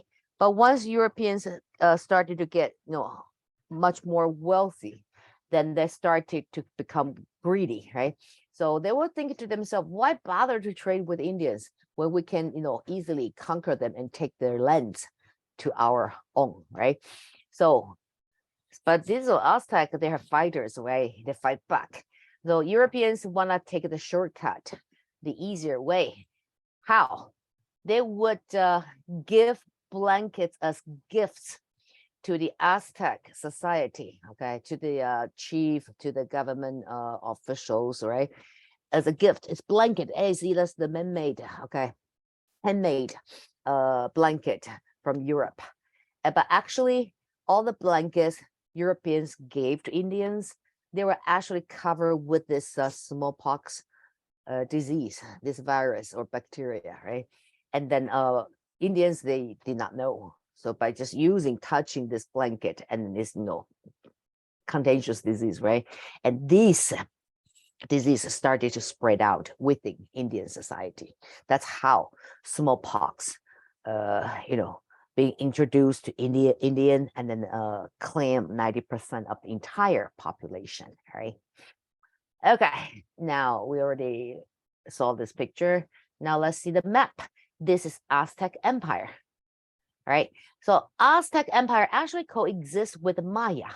Maya, we don't say empire, well, sort of, but it's a civilization for sure. And Maya civilization just mysteriously disappear, still a mystery as of today, right? Nobody knows what happened to Maya civilization, right? And they're also famous for their prediction of how the world would develop, right? And the end of the world back in 2012, that was actually a prediction from Maya. Okay, so that's the Mesoamerica. We have Aztec Empire. Now let's go down south. Then we will encounter with Inca Empire. Let me show you the map first. Okay, so this is South America, right? And this is Inca Empire. Okay, stretched along the Andes mountain, right? So modern days, this would be Chile. In upper north, you have Peru, and then you have Argentina here, okay? And to the east, you have Brazil, right? So this is Inca territory, how they, gradually expand their territory. So that qualify as an empire, right? Let's see if they match the other two requirements, right? So Inca Empire, unlike Aztec is confederation, right? So they allow the conquered people to maintain their local government as long as you pay tribute. But Aztec disagree with that kind of system. They actually direct rule over the conquered people, right? So Incans, they did incorporate conquered people into its centralized and regular empire. So that also qualified the second requirement of what? Of this empire, right? So they constantly expand their territory. They have a centralized government. Do they have diversity in ethnic? Yeah, because as soon as they start conquering, other city-states or tribes, they already have diversity in ethnics, right? So yeah, it's an Inca empire, right? And unique to the rest of the world is what? Inca actually control trade and labor in their empire. But what do we mean by control trade and labor? How do you control labor? Well, instead, now it's a centralized government, right? So all the conquered people, you have only one government now. You have no local government anymore, right? And since you have a centralized government, you are supposed to pay tax now, right? As a dutiful citizen. Well, so normally tax, we pay money, but no, Inca said, no, we want your labor. So this is known as mita system, right? So mita system is what? It's this conquered people or original Incans, they would be forced to work at this government administered work program, right? that gave people specific jobs and pay for their work. Okay, very minimum, right? Because your labor is what? It's the form of your tax. Instead of paying the government money, you might also just help the government to produce, right? Easier. Okay, so you can cut the middleman. All right, so that's the META system. All right, so META system incorporates various kind of jobs, including farmers, herders, miners, soldiers, and even construction. They were all controlled by the central government. Right, so the government basically monopolized everything. Right, but this forced labor, they don't work like 24/7, no way. Okay, so they work like 12 hours a day, give or take. So when you are off work during your own free time, whatever you can produce, if you still have the strength, all right, so whatever you can make at home, that will be yours to keep. All right, so you don't have to give it to your government. So that's kind of fair, right? So your labor tax done, and you go home, you still have strength. Okay, you can start to produce at home, and that will be yours, right? And Incas actually lack such modern device like the wheel or written language, right? They did not have that, but actually they managed to come up with a system to keep records. That's called the quipus. So quipus, I believe in China, ancient China also adopt this technique, right? So quipus is what? You use this knotted cord in different shape, in different size as a record for, particular events, okay? Or, trade record, right? So with quipus, Inca were able to track birth certificates, okay? So when the baby was born, the first thing they did is what? Tie a knot, all right? So that indicates the birth certificate, also death certificates and property, all right? So this quipu became a record system in Inca Empire, right? Now we talk about Inca, we talk about Aztec. AP likes to compare and contrast. Let's do so, compare and contrast. So we have two columns, okay? Indicates two different empire, and Aztec and Incas. And here we compare, first of all, where are they location? Aztec, Mexico and Central America. Incas, South America, right? So that include modern days Colombia, Peru, Chile, right? Andes Mountain, that's their location. Dates, Aztec was established in 1250 when this Aztec government conquered, managed to unite all three city-states, right? And establish this confederacy government. And later on, they continued to expand their territory, right? That part fitting to empire, right? But they do not have a central government, right? Because their government structure is confederacy, right? So 1250 to 1521, okay? And then the other one's 1428 to 1521, okay? Meaning what? Aztec first, right? And then we have this expanded empire, right? At first, it was a confederacy, and starting from 1428, they continued to expand their territory, all right? So we have two stage of this formation of Aztec empire. And Incas, one stage only. 1438, so much later than Aztec, right? But they last a little bit longer to 1532, right? But eventually they both fell to spend, all right? What's the notable fact for these two empires? Well, fact number one, Aztec had this human sacrifice, right? Inca did not. So death as honorable, all right? So if you're chosen to be sacrificed, you should be grateful because it's an honor to you and to your family, all right? And the golden age was under this leader called Montezuma II, right? And Inca, number one fact that is notable is the large empire, right? It's large, it crosses alongside this Andes mountain, right?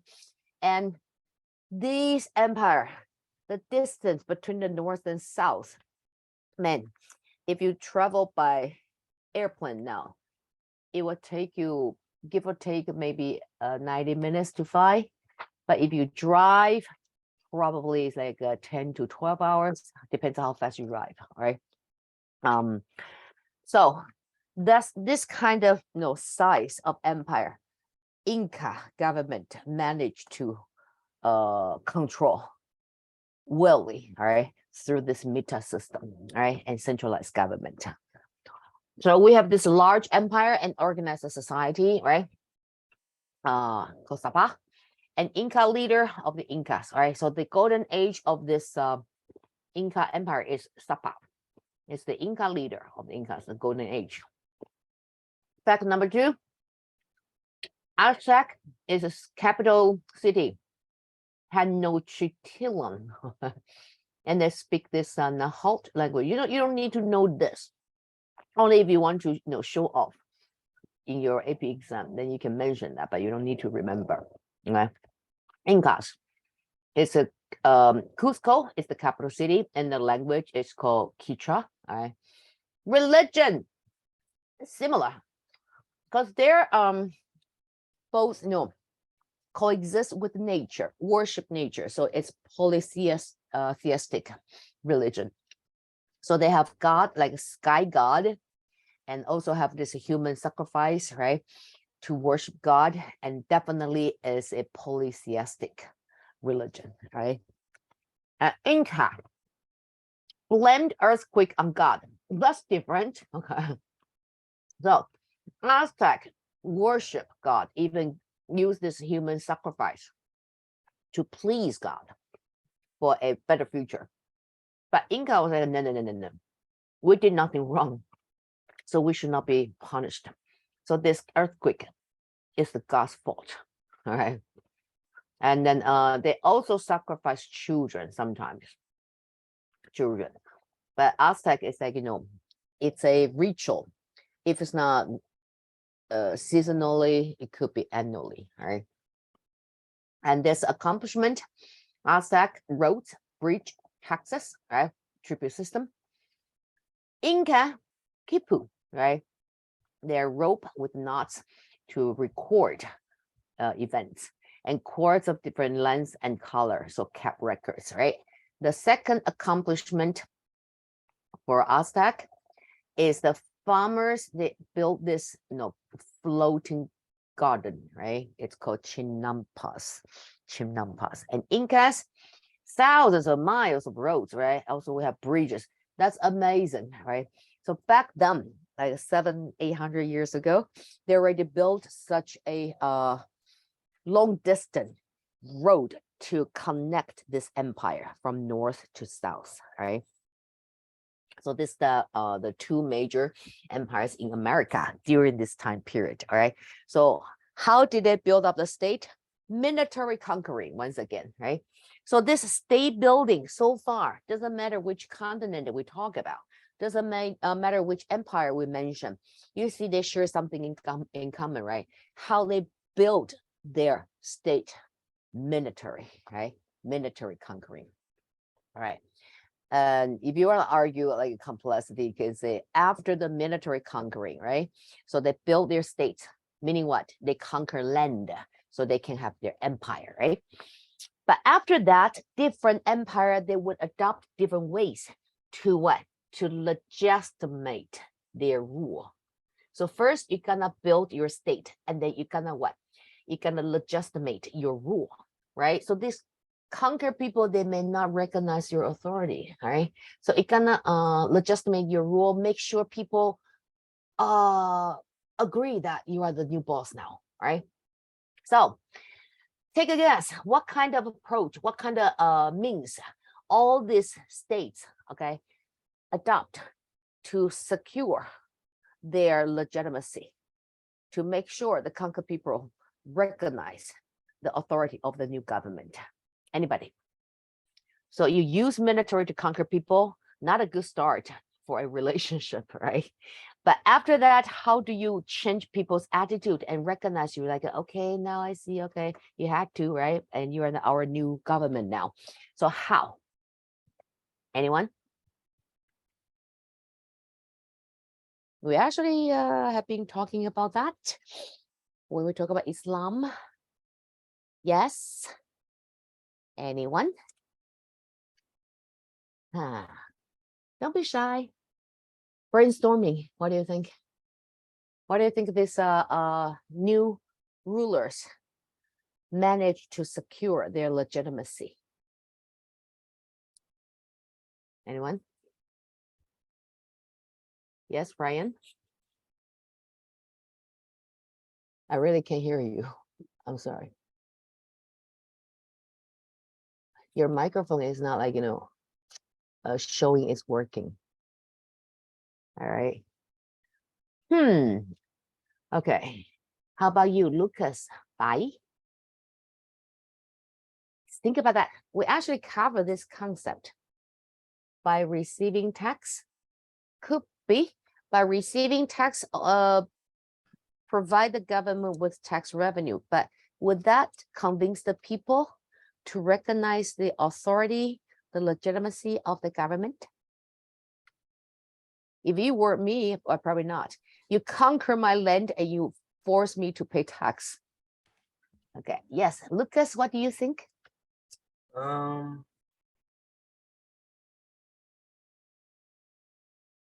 Well,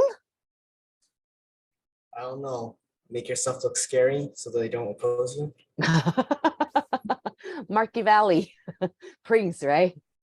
Do you know Machiavelli? In Europe, during this, No. Yeah. No, okay. Machiavelli during Renaissance and this Protestant Reformation and absolutism era in Europe, he wrote a book called The Prince. And it's kind of like the owner's manual to teach rulers how to be a successful ruler. So according to Machiavelli, he said, the best ruler should be both loved and feared by the people. But if you cannot obtain both, it's better to be feared than to be loved. That's Machiavelli. After all, he argued that the end justifies the means. This concept is introduced by Machiavelli. You probably heard about that, right? The end justifies the means, right? So I think in Chinese is 为达目的不择手段. All right. So the ends is what you are seeking for. So whatever takes you to reach the end, go for it. Okay, that's Machiavelli. Yeah, make people fear possible, but need that kind of proof of a failure in Qing Dynasty, right? Qing Shi Huang, right? So actually, Ryan, thank you. Yes, unifying religion. Yes. So far, we talk about Islam. Remember, we talk about Confucianism, and we kept emphasizing also Hinduism, right? So we kept emphasizing Hinduism is a convenient weapon for the new ruler, new government to rule over the conquered people. Why? Hinduism caste system. So once people convert into Hinduism, they will just obey their social role, right? They will honor their social role. And Islam, once again, Islam, 5 pillars, right? So once you recognize your new government is either the descendant of Muhammad or they are appointed by God, Allah, right? Then you will not dare to challenge, right? And Confucianism at the same time, similar, right? You will uphold these 5 relationships. You will not challenge your superior, right? So yes, thank you, Ryan. Good job. Unify religion. That's one way. So after you use military force to conquer a group of people, you rob their land. Now you want them to recognize you as their new government. Okay, you're gonna figure out a way. So religion is one way. Okay. Any other possibility other than religion? Well, how about through cultural syncretization? Cultural syncretization. We're talking about culture aside from religion. Remember the difference between Islamized and Arabized, right? Assimilation, yes. So you want to either kind of infuse your culture into the society, right? If you can somehow unify the language, unify the society already, right? Or you can adopt the local practice, right? That is a gesture saying that, hey, we're not strangers, right? We practice your culture. Who did that? Yuan dynasty, right? So when Mongol conquered Song dynasty, they established Yuan dynasty, right? And Mongolian actually adopt Chinese system, Chinese culture, right? They established a government. They also recruit officials through this civil exam. They try to copy paste everything, but they failed because they're, invincible once again on horseback. But once they settle down, it's like something is not right. I have the urge inside me. I want to ride on horseback on the prairie. All right. So adopting the local culture is another way to legitimate your rule, your authority. All right. And sometimes you can you can make people fear, right? Not necessarily fear of you. You can make people have this feeling like in awe to you, right? So if people have this in awe to you, right, then you're awesome. Okay. So you already have this power over, the majority, right? How do you make sure you can have, people's in awe to you? Easy. You use buildings, right? So you use buildings as a gesture, right? So you see like what is that? Ming Dynasty, right? After they overthrown Yuan, they built this palace that later would be, used by Qing Dynasty, right? So this palace, this size, this scale, right? And all this, artwork, it already indicates whoever lived here, super powerful. So that's why you see the palace, they have so many different gates, right? So before you can actually see the person who lived here, you're gonna go through how many doors, right? So each door you cross, you already have this kind of feeling as, oh my God, this person, super powerful, right? So those are all the means for this state. Once they build it, they use that means to what? To consolidate their power and legitimate their rule. All right.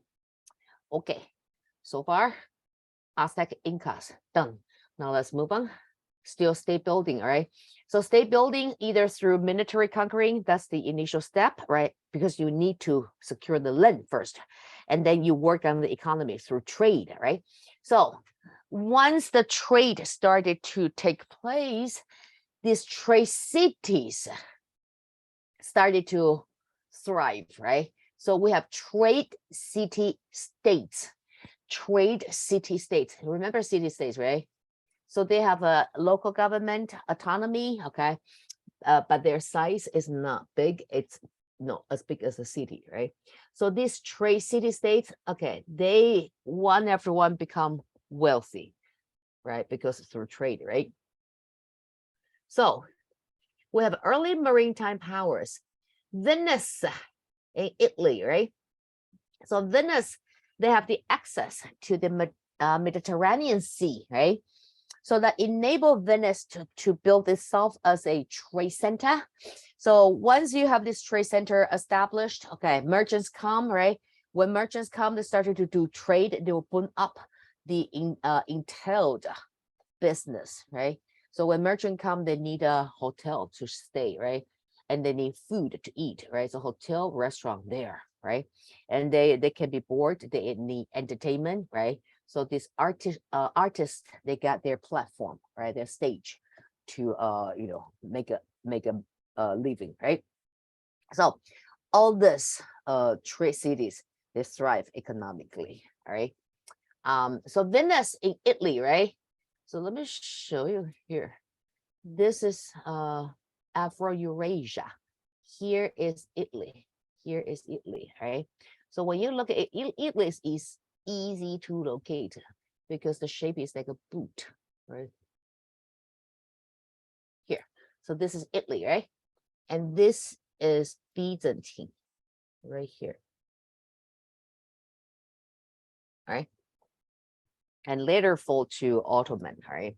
So Italy, Byzantine, right? When Silk Road, Indian Ocean trade route, and this Trans-Saharan trade route still, flourish, thrive. Okay, you see how the trade route work? Silk Road, right? Starting from Asia. This is Silk Road, right?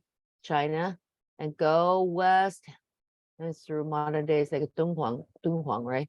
And here is split one route to the north to Russia, the other travel down south route, right? So cross Central Asia, right? And then you probably encounter with Indian trader merchants, right? So they will come this way and then you can meet somewhere in between, and then you can carry the Indian spice and continue to travel to Byzantine, right? Okay, and that's long enough, right? If I were the merchant, I would stop right there. It's too far, right? All right, so what happened to this trading is right here. Byzantine Empire, actually here we have Anatolia, a major trade city, right? So European merchants that fine will meet you halfway, right? So merchants from Italy, because they have the access to the Mediterranean Sea, right? So they just took off and sail along Mediterranean Sea and come to Byzantine Empire, so they could meet Asian merchants here in Anatolia. So they trade, and then they come back with Asian goods, right, to Italy. And the West European merchants, they travel to Italy to trade, right? So it kind of makes sense. So everybody meet in halfway, right? So that enable these city states in Italy to thrive because they are all trade cities, all right? So that explains why Italy, they need a kind of trading partnership with a Byzantine, because you gotta visit this Anatolia very often, right, to keep your business running. Okay, so in that case, wait a sec. So in that case, we have this. All right.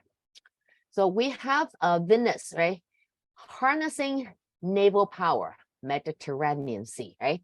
So Venetians, they gained control of Mediterranean trade around 1000 CE, okay, and they're Christian. So they became massively wealthy, definitely. Why? Because Venetian merchants, they brought goods from the east, right? Not saying that they travel all the way to China, right? But we already know how they get their hands on Eastern goods, right? And resell them to Europe. How? You're gonna have a good relationship with your vendor, right? So they actually forming this trade agreements with the Byzantine Empire and some selected Muslim states. Why we say some selected Muslim states? Because Muslim, they practice Islam, right? Islam not really friendly to Christians, right? So some selected Muslims, okay. So we could have like Muslims that Sufi, remember, open-minded, right? Or the Muslim, it's like Islamized but not Arabized, right? And they still practice their traditional culture. Could be. So this kind of Muslim states, they will be more tolerant to other religion, right?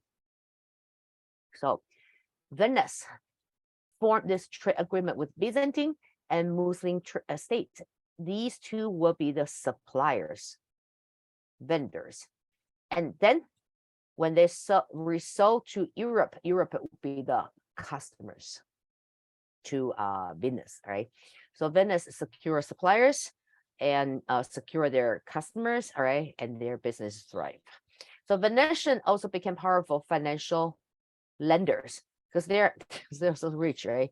And they don't need to all the monies at once. So might as well use your money to make more money, right? So they started this banking system and started offering loans to other individual or business, right? So by doing so, they already established the modern days banking system, right? So yeah, they did. So they have the world's first bank houses and use their wealth to create a large, powerful navy. What do they need a navy? to protect their merchant boats, right? To secure their ports, right? Okay. And the one of this wealthy family in Italy at that time, ever heard of her? This family called Medici? Medici? No? The Medici, super wealthy family. To a point, they become the leader of this city-state. All right. And one of the Medici's member, Catherine Medici, actually ended up married to the Prince of France. All right. But that's the second son of the king. But the eldest son somehow died. Okay. Could be poisoned or could be like, disease. Okay. And Catherine's husband become the heir to the crown. So she became the queen of France, and she becomes so influential because she manipulate altogether 3 kings. All right, so she was the queen mother. Okay, when her son became the king, right, and she was appointed as the regent. Okay, the regent is that her son was way too young to rule, so she became the regent. Okay, so like 慈禧太后. Okay, that concept, right? So she is from Medici family, right? So Medici family, super rich. They established their own bank and started to issue this paper money and started to offer loans to make a profit over interest scheme, right? So they use their wealth to create a large, powerful navy. That makes sense, right? Because now you're richer and then you want to protect your possession, right? So they have navy. And with the establishment of navy, they can they can monopolize even more market, right? Okay. And then Malaccas. Malacca is another powerful trade city, but in Southeast Asia, right? So Malacca was the main city state of what would become this Sriwijaya civilization. Remember this one? The Vietnam, right? Okay. And then, no, Indonesia. I'm sorry, Indonesia. So this city-state was like strategically placed at a trading choke point. So their geographic privilege enable this Malacca, this trade city-states to. Okay, because if you want to, it's right here. Okay, take a look. Indonesia, right? So it doesn't matter if you trade along this Indian Ocean, right? From Europe, from Africa, doesn't matter, even from Middle East, right? So the first city you encounter is this Malacca right here. So right here, okay. So it's so important geography strictly, right? And then that make this trade city Malacca, okay, much more wealthy than the rest, right? Where are we? No, we're here. Yes, okay. So that's Malacca, right? So this gateway to China and the Pacific, right? So these merchants, they travel over the sea, okay, long journey, so they're exhausted. Definitely they're gonna, take a rest here in Malacca. And since you're there already, start trade, right? And like the Venetian, right? They have the privilege of their geographic location, right? So they utilized shipbuilding and naval power, right? So that's investment. You use your profit to invest in this naval power. That was enable you to expand your market even bigger, right? And the Malay people, they spread throughout the Indian Ocean, also forming these merchant communities, right? So it's kind of like a union to a certain extent, right? And we have another trade city in Africa. It's called Timbuktu. Timbuktu in West Africa. Remember this one? That's where the Muslim schools were built, right? More than 150 of them, right? And was a city-state benefit from this trade with Muslim, of course, right? Via the sub-Trans-Saharan African route. So that's why later on we have this Muslim school, right? being built in this city, Timbuktu. So Timbuktu, they was known for this trading goods and eventually manufacturing goods. So trade, and not enough. We want to manufacture so we can be the vendor now, right? And then our profit will be much better than trade. And we have Swahili city-states in East Africa. So East Africa is influenced by which trading route? The Indian Ocean trade route. So wherever the merchant boat sail across, they cannot carry goods from there, and they carry, stories, songs, music, right? Ideas. So East Africa that time was influenced by Indian Ocean trade. That would include what? Islam, Hinduism, Buddhism, all right? But later on during imperialism, they would be dominated by European states, all right? So again, cultural diversity, all right? So Swahili city-states, it's a series of this city-states that became wealthy from trading ivory and gold with the Muslim merchants, right? So this time Muslim merchants, they dominate the Indian Ocean trade, right? So Muslim, they want ivory. Why? Because that time economy was booming, right? Because we have this global trade, sort of, right? Afro-Eurasia, and later on would be include America, right? So this booming economy kind of like, improve people's life quality. So when your life is, aiming for better, you want to enjoy more, right? So all these necessities that you purchase somehow feel like not enough. So you have savings. So you want to spend the money to purchase what? Luxury goods, right? So luxury goods is what? Whatever is imported, definitely luxury goods, because you cannot produce back home, right? And then Africa, their best valuable commodity will be two things. One, ivory. Two, diamond.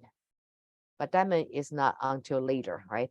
So this time period, ivory become the luxury goods that Islamic merchant would purchase from Africa and then bring it back to the Islamic world, all right, or to Southeast Asia, all right?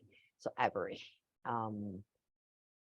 That's a Swahili city-states. Okay, so they are known for their ivory. Okay, trade with the Muslim.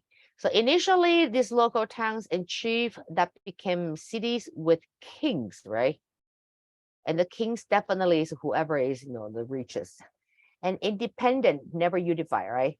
So this is Swahili is right here. Is it 1, 2, 3, 4, 5, 6, 7, 7, right? So we have 7 city-states joined together, form this, again, confederation, right? So it's Swahili Confederation, right? So independence, they each are independent, never unified, all right? So there's no centralized government. And remain coastal, most converted to Islam because they traded with Islamic merchant, right? So you want to get a better deal, you convert into a Muslim. That makes sense? Okay, so that's the America and the powerful trade city. That will bring us to the last topic in today's agenda. That would be feudalism in medieval, in medieval Europe and also Japan. We kind of talked about Japan earlier, right? During Tang Dynasty, Japan was a tributary state to China and try to copy paste the Chinese government system, right? By creating a centralized government and have their own emperor. But it didn't work out, right? So they reform and they become feudalism. So coincidentally, a continental way in Europe also practiced feudalism. Okay. So it's just kind of, it's the way to go. Okay. So either you have a centralized government or you don't. If you don't, you need a local government, right? So that easily form into this feudalism. All right. So, excuse me. Feudalism. Feudalism is what? After the Western Roman Empire fell, right? The Germanic tribe from North Europe that had to deal with invaders and conflicts on their own. So Western Roman Empire fell. Fell to whom? Anyone? Yeah. Barbarians, mostly the Franks and the Goths, I think. Mm-hmm. Very good. So Frank and Goth, they're from North Europe, right? And they actually migrate to Roman Empire and settle down and gradually grow into power and eventually overthrow the Roman Empire government. Once again, when we say empire fell, the people remain, all right? The people still live there. They have nowhere to go. Just to know their government is gone. So they have a new government, right? And this Frank and Goth people, they constantly try to extend their kingdom. Now it's not empire, it's kingdom. Why? Because this kingdom is organized by a leader, but within this kingdom, they share the same ethnic identity. So it's a kingdom, right? Well, so in this case, these Germanic tribes, they gonna deal with these invaders, right? Because now the mighty empire fell, right? And the power is in the void, right? So whoever sees the opportunity and claim the power, well, you will claim your authority, right? So you become the new king or whatever title you want to name yourself, right? And so this Germanic tribe is like they had to deal with all this chaos and the conflicts on their own as well, right? Well, so after a warm period, the war earlier was in a mini ice age, right? And then after this warm period for 350 years, right? So this agriculture and population increase. Why? Warmer period, better harvest, right? Better crop harvest, more baby, more population, right? And along with this Muslim invader, Mongols, Huns, Germanic tribes, and Vikings, right? So they have to deal everything, okay, the whole package. And they have no protection from Rome because the Roman Empire gone, right? So Europeans, they came up with a system because they're desperately seeking for protection, right? So they need a leader. So this system will later known as the fealty. Fealty. So fealty is what? You declare your loyalty to your superior, all right? And that would be known as your lord. That's your lord, all right? So we have two different relationships that time. Let me show you feudalism first here. So this is a feudalism, European feudalism system. So the entire society will be divided into this social class, all right? King, nobles, knights, peasants, right? And their relationship relatively, I'm not saying absolutely, I'm saying relatively, right? So king versus noble. In this case, the king is the lord of the nobles. And the nobles will be considered as the vassal to the king. So vassal is the tenant, people below. And lords, those with the vested legal and economic power in manor, okay? So this is the relationship between king and noble. King is the lord, noble is the vassal. But when you look at noble and knights, in this case, the nobles will become lord and the knights will be the vassal, all right? So when you compare these two classes, knight versus peasant, so the knights will be lord of the peasants, right? And the peasant will be the vassal to the knights. And do peasants have their own vassals? No, because peasant is at the bottom of this social hierarchy. All right, so this is called feudalism. Feudalism. All right, so Europeans, they need protection, right? So they would pay their royalty to their lord, and by doing so, your lord is supposed to protect you. All right, that's feudalism right here. All right. So Now we know how this relationship is like in this social, between this social class, right? Nobles declare their loyalty, fealty to king, knights to noble, peasant to knights, right? And then so peasants, they were actually controlled and protected by knights and noble. Okay, so everybody is like, you know, happy. Okay, so the lord had power, the peasant has protection, right? So peasants, they were bound to work the land for taxes. So this is what we call corvée labor, right?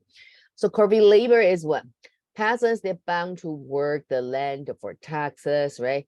So you are kind of, you know, bound to the land you're born onto, right? So feudal society, there's no nobility. There's no mobility at all because you are tied to the land you were born. Okay, and in this case, when a society is, you know, in this stagnation, right, it's not good for the economic development, right? So isolated, self-sufficient society called feudalism, they did not have mobility, right? And then they can only get whatever they could produce on their own. So there's no trade, so you have no diversity, right? And these kings and lords, they will found their armies, okay, with the personal architecture, right? So basically, you see, it's not just the isolated society, it's isolated, like, you know, community now in this case. Okay, that's called monorism, right? So in exchange for labor or coin, is the peasants and others, they were subject to the legal and economic power of Lord of Manor. So Manor is estate, real estate, so property, right? So feudalism, how does that work actually? We have a king, a monarch, right? With the help of his follower, and would conquer land, right? And claim the authority over the land and the people who live on it, right? And the king, you need legitimacy and authority. Where do the kings get this legitimacy and authority? Through their vassal, nobilities, nobles, right? So these nobles, they would pledge their loyalty to the king, right? You're my king, right? And then in return, the king conquered the land, right? So now he owns all the lands, right? So the king has the right to give away the land to whoever he wanted, right? So the king now have the pledge of loyalty from the lords, from the nobilities, right? So in return, the king would grant land to these nobilities. So it becomes landlord. So whatever is on this land is yours, right? And most this landlord, they will start to build their own, community and live under this isolated social structure, right? So that's called monorism, right? And then the system is sometimes referred as like a monorealism, right? And this kind of society, it's the result after the fall of Roman Empire. Why? Because there's no central government to protect people anymore. So people must be creative and look for their own protector, right? And that's how we have a feudal system in Europe being established, right? And so this is 1000 CE Europe with France, England, and the Holy Roman Empire. So Frank people later established Kingdom of France, right? Goth, Spain and Portugal, right? Germanic tribe here, Holy Roman Empire. This empire is not holy, they are not Roman, they are not even an empire. Okay, because within here is mainly what? The Germanic tribes, right? Because they all speak German, right? So one ethnic. Do they have a centralized government? No. Are they constantly expanding their territory? No. So it's not an empire. So it's not holy. It's not Roman. They are not a descendant of Roman at all. So neither holy, not Roman, non-empire. Okay, but it's called Holy Roman Empire, right? Anyway, and then with England, Ireland, right, Denmark, here, right? So this is Muslim Spain. Remember Umayyad, right? Conquered the Spain, right? So European medieval age, okay, under this feudalism society, the whole Europe looked like that. It's pretty isolated, self-sufficient structure, right? And that will bring to this discussion is the feudal problems. So most obvious problem is, like we mentioned earlier, this whole society is lack of mobility, right? You are stuck where you were born, right? So you're not supposed to leave this land. You can go to the woods, okay, enjoy the sunbath, right? But that's it. You cannot leave the land you were born onto, right? And that would stagnate, hinder the development of economy, right? And then it's the peasants, right? They're born into peasants family, and then the newborn baby fate already determined, right? A peasant in the future. So in this case, peasants, they would be sort of like forced, okay, to work the hardest, but at the same time, they enjoy the least because it's the social bottom class who paid the tax. The nobility is nice, they do not pay tax. Not even, no, of course not the king, right? Okay, so in this case, you will predict what the social wealth gap will be enlarged, no doubts, right? So nobilities, this higher social hierarchy, they just collect tax without even to work a day on the field, right? So social wealth gap become huge. Also, lords and nobles, they would raise tax. So the peasants already suffered, right? But the lords, they further raise the tax. Why? Because they need to finance what? They need to finance their war or their, building construction, all right? Or sometimes to pay for labor, sometimes to combat disease, you name it.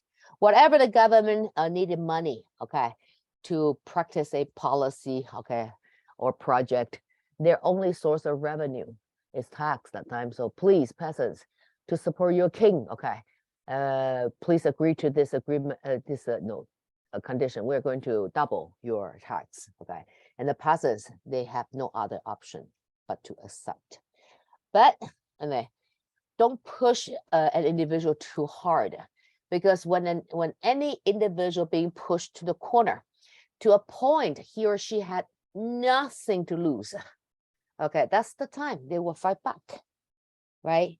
We will swallow our pride, okay, when we sense some kind of inequality, but we still try to cope with it because we care about what we possess. There's must be something you value most, right? And you don't want to lose that. So you will compromise. But at the end, if you have nothing else to lose, then you fight back. That's what happened here. We have English peasant revolt in 1381. That's when peasants being pushed to the end, and they just realize, why are we doing so? There's nothing else they can threaten us, with. So let's fight back. So we have this English peasant revolt in 1381. Why? Because this high tax and problems brought on from the Black Death. You see, the government just demand tax from these peasants, but when the peasants need protection, like Black Death, the government could not do anything. Okay, and that definitely will provoke this peasant community, right? Okay, so where do you see this European feudal system, right? Now let's move on to Japan's medieval Japan. They also practice feudalism, all right? And we talk about the logic behind is mainly because after the intention, okay, the attempt to copy from a Chinese system, right? Create this unified, centralized government, but prove not working for Japanese community society, right? Because they have long practice this nomadic claim, okay? And all of a sudden you have one ruler. It's feel weird. So Japan changed it to feudalism. Okay. Did they consult with Europe? No evidence showing that. So they just come up with this system on their own. Okay. Well, so time travel back to Tang Dynasty, right? So prior to the 8th century, Japan was a decentralized area of this mixed competing independent claims, right? But when the time comes to Tang Dynasty, 645, they send monks and scholars to China, right? And they want to copy Chinese culture and style of government. They did. So this looks good, right? So centralized government. So they went back and they actually have this Taika reforms, right?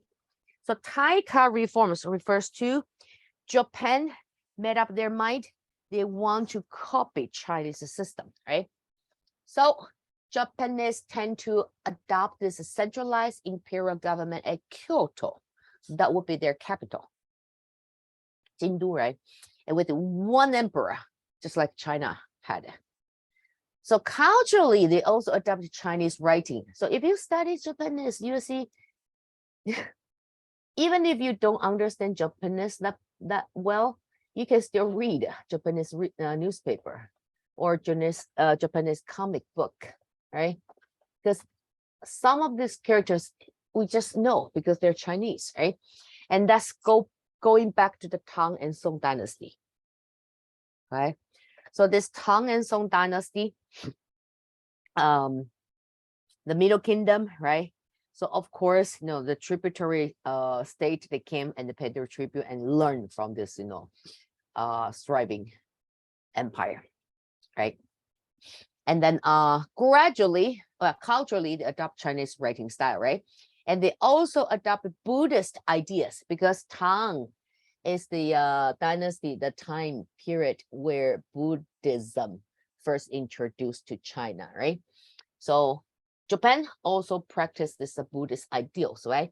But again, syncretized, right? They added their local belief in the form of divine kamists. So kamists is venerated spirit and ancestors.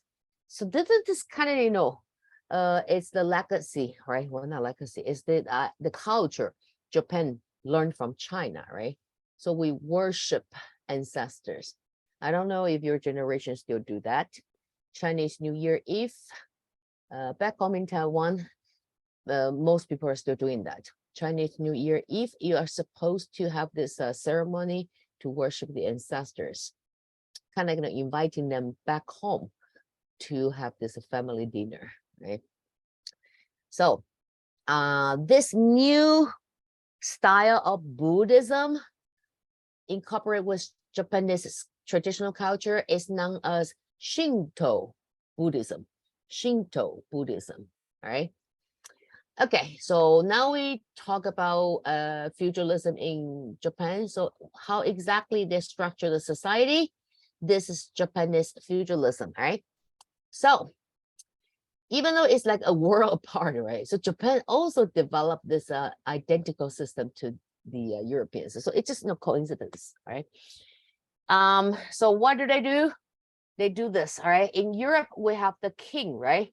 And in Japan, it's called shogun, right?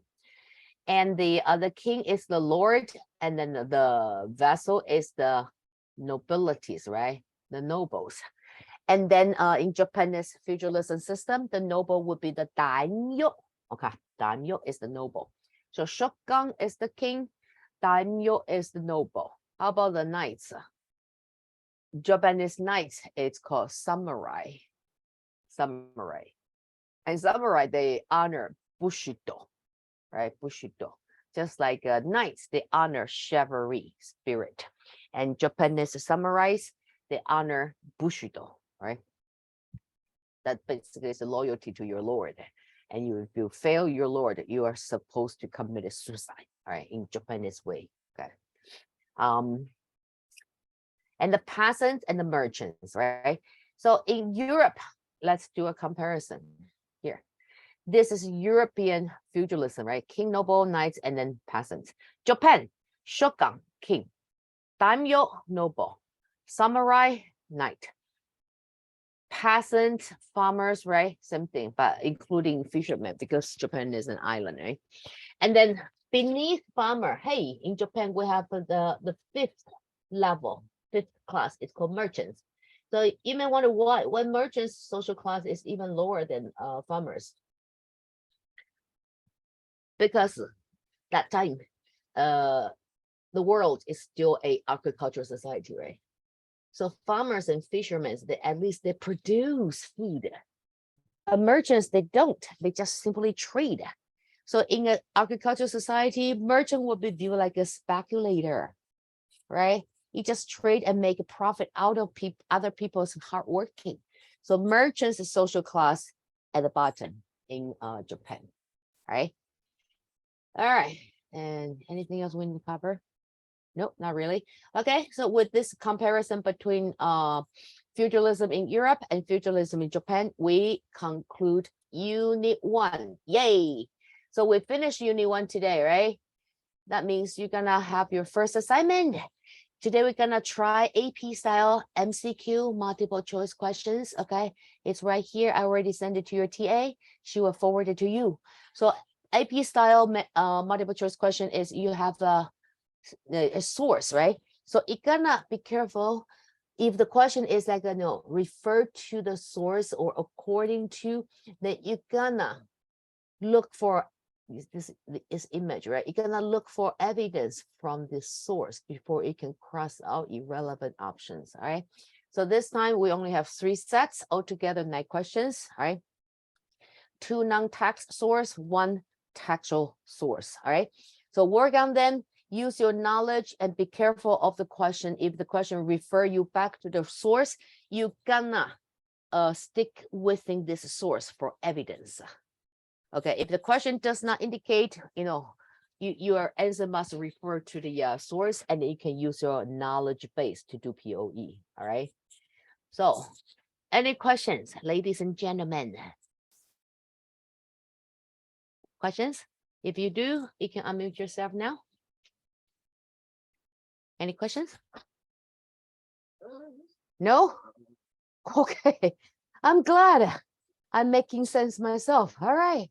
So in that case, thank you for coming. You all have a good night, good day, and I'll talk to you tomorrow, right? See you guys tomorrow. Bye-bye. Thank you. Hi. Thank you. Pleasure. Bye. Bye. Good night. Good night. Bye-bye.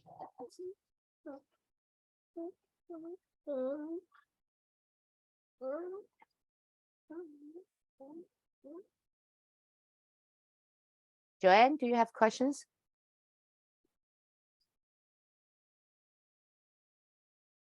Joanne? No? Okay, then I'm gonna let myself go, all right? You have a good night. Bye-bye.